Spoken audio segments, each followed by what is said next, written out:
ಇದೇ ವಿಷಯದ ಬಗ್ಗೆ ಇವತ್ತು ಚರ್ಚೆ ಮಾಡ್ತೀವಿ. ಹಲವು ಜನ ಗಣ್ಯರು ನಮ್ಮ ಜೊತೆಗಿರ್ತಾರೆ. ನನ್ನ ಕೊಲೀಗ್ ಪ್ರಶಾಂತ್ ನಾಥ್ ಇದ್ದಾರೆ. ಪ್ರಶಾಂತ್, ಕಾರ್ಯಕ್ರಮಕ್ಕೆ ಸ್ವಾಗತ. ಎನ್ ಚಂದ್ರಶೇಖರ್ ಬಿಜೆಪಿ ವಕ್ತಾರರು ಇವತ್ತು ನಮ್ಮ ಜೊತೆಗಿದ್ದಾರೆ. ಚಂದ್ರಶೇಖರ್, ಕಾರ್ಯಕ್ರಮಕ್ಕೆ ಸ್ವಾಗತ. ನಿರೀಕ್ಷೆಯಂತೆ ಇವತ್ತಿನ ಚರ್ಚೆಗೆ ವಕ್ತಾರರನ್ನು ಕಳಿಸುವುದಿಲ್ಲ ಅಂತ ಕಾಂಗ್ರೆಸ್ನವರು ಹೇಳಿದ್ದಾರೆ. ಕಾಂಗ್ರೆಸ್ ಶಾಸಕರು ಮತ್ತು ಮಾಜಿ ಸಚಿವರಿಗೆ ಕೊಲೆ ಪ್ರಕರಣದಲ್ಲಿ ಶಿಕ್ಷೆಯಾಗಿರುವಂಥದ್ದು. ಈ ಪ್ರಕರಣದಲ್ಲಿ ನಿರಂತರವಾಗಿ 10 ವರ್ಷ ಬಿಟ್ಟು ಬಿಡದೆ ಹೋರಾಟ ಮಾಡಿದಂಥ ಸಾಮಾಜಿಕ ಕಾರ್ಯಕರ್ತ, ಮಾಜಿ ಪೊಲೀಸ್ ಪೇದೆ ಬಸವರಾಜ ಕೊರವರ್ ಅವರು ನಮ್ಮ ಸ್ಟುಡಿಯೋದಲ್ಲಿ ಇದ್ದಾರೆ. ಕೊರವರ್, ಕಾರ್ಯಕ್ರಮಕ್ಕೆ ತಮಗೂ ಕೂಡ ಸ್ವಾಗತ. ನಮ್ಮ ಹುಬ್ಬಳ್ಳಿ ವರದಿಗಾರ, ನಿರಂತರವಾಗಿ ಬೆನ್ನತ್ತಿ ಈ ಪ್ರಕರಣದ ವರದಿ ಮಾಡಿದ ಗುರುರಾಜ್ ಹೂಗಾರ್ ನಮ್ಮನ್ನು ಹುಬ್ಬಳ್ಳಿಯಿಂದ ಜಾಯ್ನ್ ಆಗ್ತಾ ಇದ್ದಾರೆ. ಕೆಲವೇ ಕ್ಷಣಗಳಲ್ಲಿ ಬಸವರಾಜ ಮುತ್ತಗಿ, ಈ ಪ್ರಕರಣದ ಮಾಫಿ ಸಾಕ್ಷಿ ಕೂಡ ನಮ್ಮನ್ನು ಜಾಯ್ನ್ ಆಗ್ತಾರೆ. Man of the day Basavaraja Koravar ಅವರಿಂದನೇ ಚರ್ಚೆ ಶುರು ಮಾಡ್ತೀವಿ. ಅಭಿನಂದನೆಗಳು ತಮಗೆ. ಧನ್ಯವಾದಗಳು ಸರ್, ತಮಗೂ ಕೂಡ. ನಾವು ಮಾಧ್ಯಮವಾಗಿ ಮಾಡಬಹುದಾದ ಜವಾಬ್ದಾರಿಯನ್ನು ಮಾಡಿದ್ವಿ. ನಿಮ್ಮ ಮೇಲೆ ಅಂಥದ್ದೇನು ಅಬ್ಲಿಗೇಷನ್ ಇರಲಿಲ್ಲ. ಆದರೂ ಯಾಕೆ ಈ ಪ್ರಕರಣದಲ್ಲಿ ಹೋರಾಡಬೇಕು ಅನ್ನಿಸ್ತು ನಿಮಗೆ? ಸರ್, ಆ ಸಮಯದಲ್ಲಿ ನಾವು ನೋಡಿದ ಹಾಗೆ 2015, 16, 17 ನೀವು ಈ 3 ವರ್ಷಗಳ ಒಂದು ಡಾಟಾವನ್ನು ತೆಗೆದುಕೊಂಡ್ರೆ, 50 ವರ್ಷಗಳ ಡಾಟಾ ತೆಗೆದುಕೊಂಡ್ರೆ, 3 ವರ್ಷಗಳು ಚೆಕ್ ಮಾಡಿದರೆ ಧಾರವಾಡ ಮತ್ತು ಧಾರವಾಡ ಜಿಲ್ಲೆಯಲ್ಲಿ ಅತಿ ಹೆಚ್ಚು ಕೊಲೆಗಳಾದಂಥ ಸಮಯ ಅದು. ಕೊಲೆ ಮಾಡಿ ಜೈಲಿಗೆ ಹೋಗಿ ಬೇಲ್ ತಗೊಂಡು ಬಂದಂಥವ್ರು ಯಾರಾದರೂ ಒಬ್ಬ ರಾಜಕಾರಣಿಗಳ ಹಿಂದೆ ನಿಂತ್ಕೊಂಡೇ ಬಿಟ್ಟಿರ್ತಿದ್ರು ಅವರು. ಸೊ ಅದರಾಗ ಮ್ಯಾಕ್ಸಿಮಮ್ ಜನ ಧಾರವಾಡದಲ್ಲಿ ಏನು ಕೊಲೆಗಳಾಗ್ತಿದ್ವು, ಧಾರವಾಡ ಸುತ್ತಮುತ್ತಲ ಏನು ಕೊಲೆಗಳಾಗ್ತಿದ್ವು, ಅವ್ರು ನೋಡಿದಾಗ ವಿನಯ್ ಕುಲಕರ್ಣಿ ಅವ್ರ ಜೊತೆ ಸ್ಟೇಟಸ್ಸು ಅವೆಲ್ಲ ಇರೋವು. ಎಲ್ಲೋ ಒಂದು ಕಡೆ ಧಾರವಾಡ ದಾರಿ ತಪ್ತಾ ಇದೆ, ಧಾರವಾಡದ ಯುವಕರು ಈ ಕೊಲೆ ಮಚ್ಚುಗಳನ್ನ ಹಿಡ್ಕೊಂಡು ಬೆಂಗಳೂರದ್ದು ಏನು ಪದ್ಧತಿ ಇದೆ ಅದು ಧಾರವಾಡದಲ್ಲಿ ಬರ್ತಾ ಇದೇನೋ ಅಂಥೇಳಿ ನಾವೇನು ಮಾಡಿದ್ವಿ, ಯೋಗೇಶ್ ಗೌಡ್ರೊಬ್ಬ ಜನಪ್ರತಿನಿಧಿನೇ ಇವತ್ತು ಸೆಕ್ಯೂರ್ ಇಲ್ಲ ಅಂತ ಕೇಳಿದರೆ ಜನಸಾಮಾನ್ಯರ ಗತಿ ಏನು ಅನ್ನೋ ಒಂದು ದೃಷ್ಟಿಕೋನವನ್ನು ಇಟ್ಟುಕೊಂಡು ನಾನು ಈ ಒಂದು ಹೋರಾಟನ ಆರಂಭ ಮಾಡಿದ್ವಿ. ಇದು ಭಾಳ ಇವತ್ತು ಯಾರು ಬುದ್ಧಿ ಹೇಳಲಿಲ್ಲ ನೀವು ಮನೆಯವರು? ಊರು ಚಿಂತೆಗೆ ಮುಲ್ಲಾಸೊರಗಿದ್ದಂತೆ ನಿನಗೆ ಯಾಕೆ ಬೇಕು, ನಿನ್ನ ಕೆಲಸ ಮಾಡ್ಕೊಂಡಿರೋದು? ಬುದ್ಧಿ ಹೇಳೋದೇನು ಸರ್, ನಮ್ಮ ಮನೆಯವರು 15 ದಿವಸ ತವ್ರ ಮನೆಗೆ ಹೋಗ್ಬಿಟ್ಟಿದ್ರು.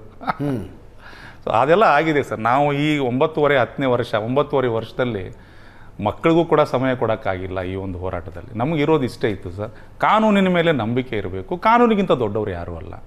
ವಿನಯ್ ಕುಲಕರ್ಣಿ ಅವರು ಆ ಸಮಯದಲ್ಲಿ ಏನು ಮಾಡೋಕ್ಕೆ ಹೊರಟಿದ್ರು ಅಂತ ಕೇಳಿದರೆ, ನಾನು ಆಡಿದ್ದೇ ಆಟ, ನಾನು ಏನು ಮಾಡ್ತೀನಿ ಅದೇ ಸತ್ಯ. ಅವರು ಕಾನೂನು ಜೊತೆ ಆಟ ಆಡೋಕ್ಕೆ ಹೊರಟರು. ಈ ದೇಶದಲ್ಲಿ ಸಂವಿಧಾನ ಮತ್ತು ಕಾನೂನಿಗೆ ದೊಡ್ಡವರು ಯಾರೂ ಇಲ್ಲ. ನಮ್ಮ ಉದ್ದೇಶ ಇದ್ದಿದ್ದಿಷ್ಟೇ, ವಿನಯ್ ಕುಲಕರ್ಣಿ ಅವರು ಕಾನೂನಿನ ಮುಂದೆ ಅವರು ತಪ್ಪು ಮಾಡಿದರೆ ಬಂದು ನಿಂತ್ಕೊಳ್ಬೇಕು ಕೋರ್ಟಲ್ಲಿ ಅಂತಿತ್ತು. ನಾವು CBI ನಮಗೇನಿತ್ತು ಮೊದಲ ಪ್ರಯಾರಿಟಿ ಏನಿತ್ತು ಅಂತೇಳಿ CBIಗೆ ಹೋಗಬೇಕು ಅಂತೇಳಿ. CBIಗೆ ಹೋಗೋಕ್ಕೋಸ್ಕರನೇ ಏನೇನು ಸರ್ ಹೇಳ್ತಾ ಇದ್ದಾರೆ, ವಿನಯ್ ಕುಲಕರ್ಣಿ ಕಾನೂನಿನ ಜೊತೆ ಆಟ ಆಡಿದ್ರು ಅಂತ. ಆಟ ಆಡಿದ್ದು ಹೌದು, ಫಸ್ಟ್ ರೌಂಡ್ನಲ್ಲಿ ಗೆದ್ದಿದ್ರಿ ಅವರು. ಹೌದು ಸರ್, ಅದೇ ಫಸ್ಟ್ ರೌಂಡಲ್ಲಿ ಅವ್ರ ಕಡೆ ಏನೆಲ್ಲ ಸಾಧ್ಯ ಅವ್ರು ನೋಡಿ, ಅವರೆಲ್ಲ ದಾವು ಪೇಜ್ಗಳು ಗೊತ್ತಿದ್ವು ಅವರಿಗೆ ಹೆಂಗೆ ಗೆಲ್ಲಬೇಕು ಅಂತೇಳಿ. ಸರ್ಕಾರ ಅವಾಗ ಏನಿತ್ತು, ಸರ್ಕಾರದ ಮಂತ್ರಿಗಳಾಗಿದ್ದರು ಅವರು. ಸೊ ನೀವು ಬಹಳ ಸಾರಿ ಹೇಳಿದ್ದೀರಿ, ಒಂದು ಶಬ್ದವನ್ನು ಬಳಕೆ ಮಾಡಿದ್ದೀರಿ, ರಾಜ್ಯ ಪೊಲೀಸರು, ಹುಬ್ಬಳ್ಳಿ ಧಾರವಾಡದ ಪೊಲೀಸರು ಈ ಪ್ರಕರಣದ ಮೇಲೆ ಚಪ್ಪಡಿ ಕಲ್ಲು ಹಾಕ್ಬಿಟ್ರು ಅಂತೇಳಿ. ಆ ಚಪ್ಪಡಿ ಕಲ್ಲು ಹಾಕಿದ್ದೇ ವಿನಯ್ ಕುಲಕರ್ಣಿ ಮನೆ ಜೀತದಾಳ ಕೆಲಸ ಮಾಡಿದಂಗೆ ಕೆಲಸ ಮಾಡಿದ್ರು. 100% ಸರ್. ಅವರು ಜೀತದಾಳ ಆಗಿದ್ರಿಂದಲೇ ಇವತ್ತು ಅವರು ಆರೋಪಿತರಾಗಿ ಬಂದರು. ಇದರಲ್ಲಿ ಪೊಲೀಸ್ ಕಮಿಷನರ್ ಒಬ್ಬರು ಮಿಸ್ ಆಗಿಬಿಟ್ಟಿದ್ದಾರೆ. ಆ್ಯಕ್ಚುಲಿ ಪೊಲೀಸ್ ಕಮಿಷನರ್ ಇದರಲ್ಲಿ ಆರೋಪಿ ಆಗಬೇಕಿತ್ತು, ಅವರೊಬ್ಬರು ಮಿಸ್ ಆಗಿದ್ದಾರೆ. ಅದು ನೋಡಬೇಕು ಕೋರ್ಟ್ ಮುಂದೆ ಅದು ಹೆಂಗೆ ತಗೋದು. ಕೋರ್ಟಲ್ಲೂ ಕೂಡ 2-3 ಸಾಕ್ಷಿಗಳಲ್ಲಿ ಅವ್ರ ಹೆಸರು ಬಂದಿದೆ. ಕೋರ್ಟ್ ಏನು ಹೆಂಗೆ ತೊಗೊಳುತ್ತೆ ನೋಡ್ಬೇಕು. ನಾಳೆ ಅದು ಆದೇಶ ಬಂದ ಮೇಲೆ ಗೊತ್ತಾಗುತ್ತೆ ಸರ್, ಸಂಪೂರ್ಣ ಆದೇಶ ಕೈಗೆ ಸಿಕ್ಕ ಮೇಲೆ ಗೊತ್ತಾಗುತ್ತೆ ಏನು ಮಾಡಬೇಕು. ಕೇಸ್ ಏನೇನಾಗಿದೆ ನನಗೆ ಗೊತ್ತು. ಯಾರು ನಮ್ಮ ವೀಕ್ಷಕರು ಈಗ ಈ ಪ್ರಕರಣಕ್ಕೆ ಓಪನ್ ಅಪ್ ಆಗ್ತಾ ಇರೋರಿದ್ದರೆ, ಧಾರವಾಡ ಪೊಲೀಸರು ಏನೇನು ಮಾಡಿದ್ರು ಇದರಲ್ಲಿ ಸಂಕ್ಷಿಪ್ತವಾಗಿ ಹೇಳಿ ನನಗೆ. ಧಾರವಾಡ ಪೊಲೀಸರು ಇನ್ನು ಅಂದರೆ ಅಪರೂಪ ಈ ಟೈಮ್ನಲ್ಲಿ ಲೆಫ್ಟ್, ರೈಟ್ ಆ್ಯಂಡ್ ಸೆಂಟರ್ನಲ್ಲಿ ಒಂದು ಮರ್ಡರ್ ಕೇಸ್ ಬಗ್ಗೆ ಮಾತಾಡೋದು. ಬಟ್ ಇದು ಮಾತನಾಡಲೇಬೇಕಾದಂಥ ಪ್ರಕರಣ. ಯೋಗೇಶ್ ಗೌಡ ಅನ್ನುವಂಥವ್ರು ಒಬ್ಬ BJP ನಾಯಕರಾಗಿದ್ದರು, ಜಿಲ್ಲಾ ಪಂಚಾಯತ್ ಸದಸ್ಯರಾಗಿದ್ದರು. 2016 ಜೂನ್ 15ನೇ ತಾರೀಕು ಅವರನ್ನು ಅವರದ್ದೇ ಜಿಮ್ನಲ್ಲಿ ಭಯಂಕರವಾಗಿ ಮರ್ಡರ್ ಮಾಡಲಾಗತ್ತೆ. 2 ದಿವಸ ಆದ ನಂತರ 6 ಜನ ಆರೋಪಿಗಳು ಬಂದು ಸರೆಂಡರ್ ಆಗ್ತಾರೆ. ನಾವೇ ಮರ್ಡರ್ ಮಾಡಿದ್ದು, ನಮಗೂ ಅವ್ರಿಗೂ ಜಮೀನಿನ ಗಲಾಟೆ ಇತ್ತು ಅಂತ. ಕೊಲೆಯಾದ ಕ್ಷಣದಿಂದ ನಿರಂತರವಾಗಿ ಅವರ ಕುಟುಂಬಸ್ಥರು ಹೇಳ್ತಾ ಬಂದರು, ಇದು ವಿನಯ್ ಕುಲಕರ್ಣಿ ಮಾಡಿಸಿರುವ ಕೊಲೆ. ವಿನಯ್ ಕುಲಕರ್ಣಿ ಆಗ ಧಾರವಾಡ ಜಿಲ್ಲಾ ಉಸ್ತುವಾರಿ ಸಚಿವರು. ಆ ಮನುಷ್ಯ ಮಾಡಿಸಿರುವ ಕೊಲೆ ರಾಜಕೀಯ ವೈಷಮ್ಯಕ್ಕೆ ಅಂತ ಹೇಳ್ತಾ ಬಂದರು. ಪೊಲೀಸರು ಶರಣಾಗತರಾದ ಆರೋಪಿಗಳನ್ನು ಕರ್ಕೊಂಡೋಗಿ ಅವರು ಹೇಳ್ದಂಗೆ ಚಾರ್ಜ್ ಶೀಟ್ ಬರೋದು, ಚಾರ್ಜ್ ಶೀಟ್ ಹಾಕಿ ಪ್ರಕರಣವನ್ನು ಕ್ಲೋಸ್ ಮಾಡಿದ್ರು. ಎಸ್, ಅಲ್ಲಿಂದ ಮುಂದೆ 15ನೇ ತಾರೀಕು ಯೋಗೇಶ್ ಗೌಡ್ರ ಕೊಲೆ ನಡೆದಾಗಲೇ ಕುಟುಂಬಸ್ಥರು ಹೇಳಿದರು ಇದರಲ್ಲಿ ವಿನಯ್ ಕುಲಕರ್ಣಿ ಅವರ ಪಾತ್ರ ಇದೆ. ಎಸ್, ಹೇಳಿದಾಗ ಆಕ್ಚುಲಿ ಯೋಗೇಶ್ ಗೌಡ್ರಿಗೆ ಒಂದು ಪತ್ರ ಬಂದಿರುತ್ತೆ. ಎಸ್, ಅದು ಬೆದರಿಕೆ ಪತ್ರ ಮತ್ತು ಎಚ್ಚರಿಕೆ ಪತ್ರ. ವಿನಯ್ ಕುಲಕರ್ಣಿ ನಿಮ್ಮನ್ನು ಮರ್ಡರ್ ಮಾಡಿಸ್ತಾನೆ ಅಂತ ಎಚ್ಚರಿಕೆ ಪತ್ರ ಬಂದಿತ್ತು. ಅಂದರೆ ಒಂದು ದಿವಸ ಮುಂಚೆ 14ನೇ ತಾರೀಕಿಗೆ ಆ ಪತ್ರ ಯೋಗೇಶ್ ಗೌಡ್ರ ಕೈ ಸೇರುತ್ತೆ. ಪೋಸ್ಟ್ ಮಾಡಿದವನು ಈ 6ನೇ ತಾರೀಕಿಗೆ ಅದನ್ನು ಪೋಸ್ಟ್ ಮಾಡಿರ್ತಾನೆ. ಅದು ಪೋಸ್ಟ್ ಮನ್ನ ಕಣ್ತಪ್ಪಿನಿಂದಾಗಿ ಅದು 14ನೇ ತಾರೀಕಿಗೆ ಸಿಗುತ್ತೆ. 14ನೇ ತಾರೀಕಿಗೆ ಯೋಗೇಶ್ ಗೌಡ ತನ್ನ ಸ್ನೇಹಿತರು ಮತ್ತು ಈ ಯೋಗೇಶ್ ಗೌಡರ ಅಳಿಯನ ಹೆಂಡತಿ, ಇದರಲ್ಲಿ ಬಹಳ ಚೆನ್ನಾಗಿ ಸಾಕ್ಷಿ ಹೇಳಿದಾಳೆ ಆ ಹೆಣ್ಮಗಳು, ಅವ್ರ ಹತ್ರ ಹಂಚ್ಕೋತಾರೆ. ಅವ್ರು ಹಿಂಗೊಂದು ಪತ್ರ ಬಂದಿದೆ ನನಗೆ ಅಂತೇಳಿ. ಸೊ ಹುಷಾರಾಗಿರ್ರಿ. ಬೆಳಿಗ್ಗೆ ಗುರುನಾಥ್ ಗೌಡ್ರಿಗೂ ಕೂಡ ಯೋಗೇಶ್ ಗೌಡ್ರು ಮಾತಾಡಿರ್ತಾರೆ. ಗುರುನಾಥ್ ಗೌಡರು ಬೆಳಿಗ್ಗೆ ನೋಡೋಣ, ಪೊಲೀಸರ ಹತ್ರ ಕಂಪ್ಲೇಂಟ್ ಕೊಡೋಣ ಅಂತೇಳಿ ಏನೋ ಮಾತುಕತೆ ಅವ್ರ ಮಧ್ಯೆ ಆಗಿರುತ್ತೆ ಅಂತೇಳಿ ಗುರುನಾಥ್ ಗೌಡ್ರು ಹೇಳ್ತಾರೆ. ಬೆಳಗ್ಗೆ ಹರಿದ್ರೆ ಇದು ಮರ್ಡರ್ ಆಗಿಬಿಡುತ್ತೆ ಇವ್ರದ್ದು. ಸೊ ಇಲ್ಲಿ ಸರ್ ಏನಂತ ಕೇಳಿದರೆ, ಕಂಪ್ಲೇಂಟ್ ಕೊಟ್ಟಾಗ ಮಲ್ಲಮ್ಮ ಯೋಗೇಶ್ ಗೌಡ್ರು ಆಗಿರ್ಬೋದು, ಗುರುನಾಥ್ ಗೌಡ್ರು, ಇವರೆಲ್ಲರೂ ಪೊಲೀಸ್ ಸ್ಟೇಷನಿಗೆ ಹೋಗಿ ಕಂಪ್ಲೇಂಟ್ ಏನು ಕೊಡ್ತಾರಲ್ಲ, ಕಂಪ್ಲೇಂಟ್ ಕೊಡುವಾಗಲೇ ಇವ್ರು ಹೇಳ್ತಾರೆ ಇದರಲ್ಲಿ ವಿನಯ್ ಕುಲಕರ್ಣಿ ಅವರ ಪಾತ್ರ ಇದೆ, ಅವ್ರ ಕೈ ಇದೆ ಅಂತೇಳಿ.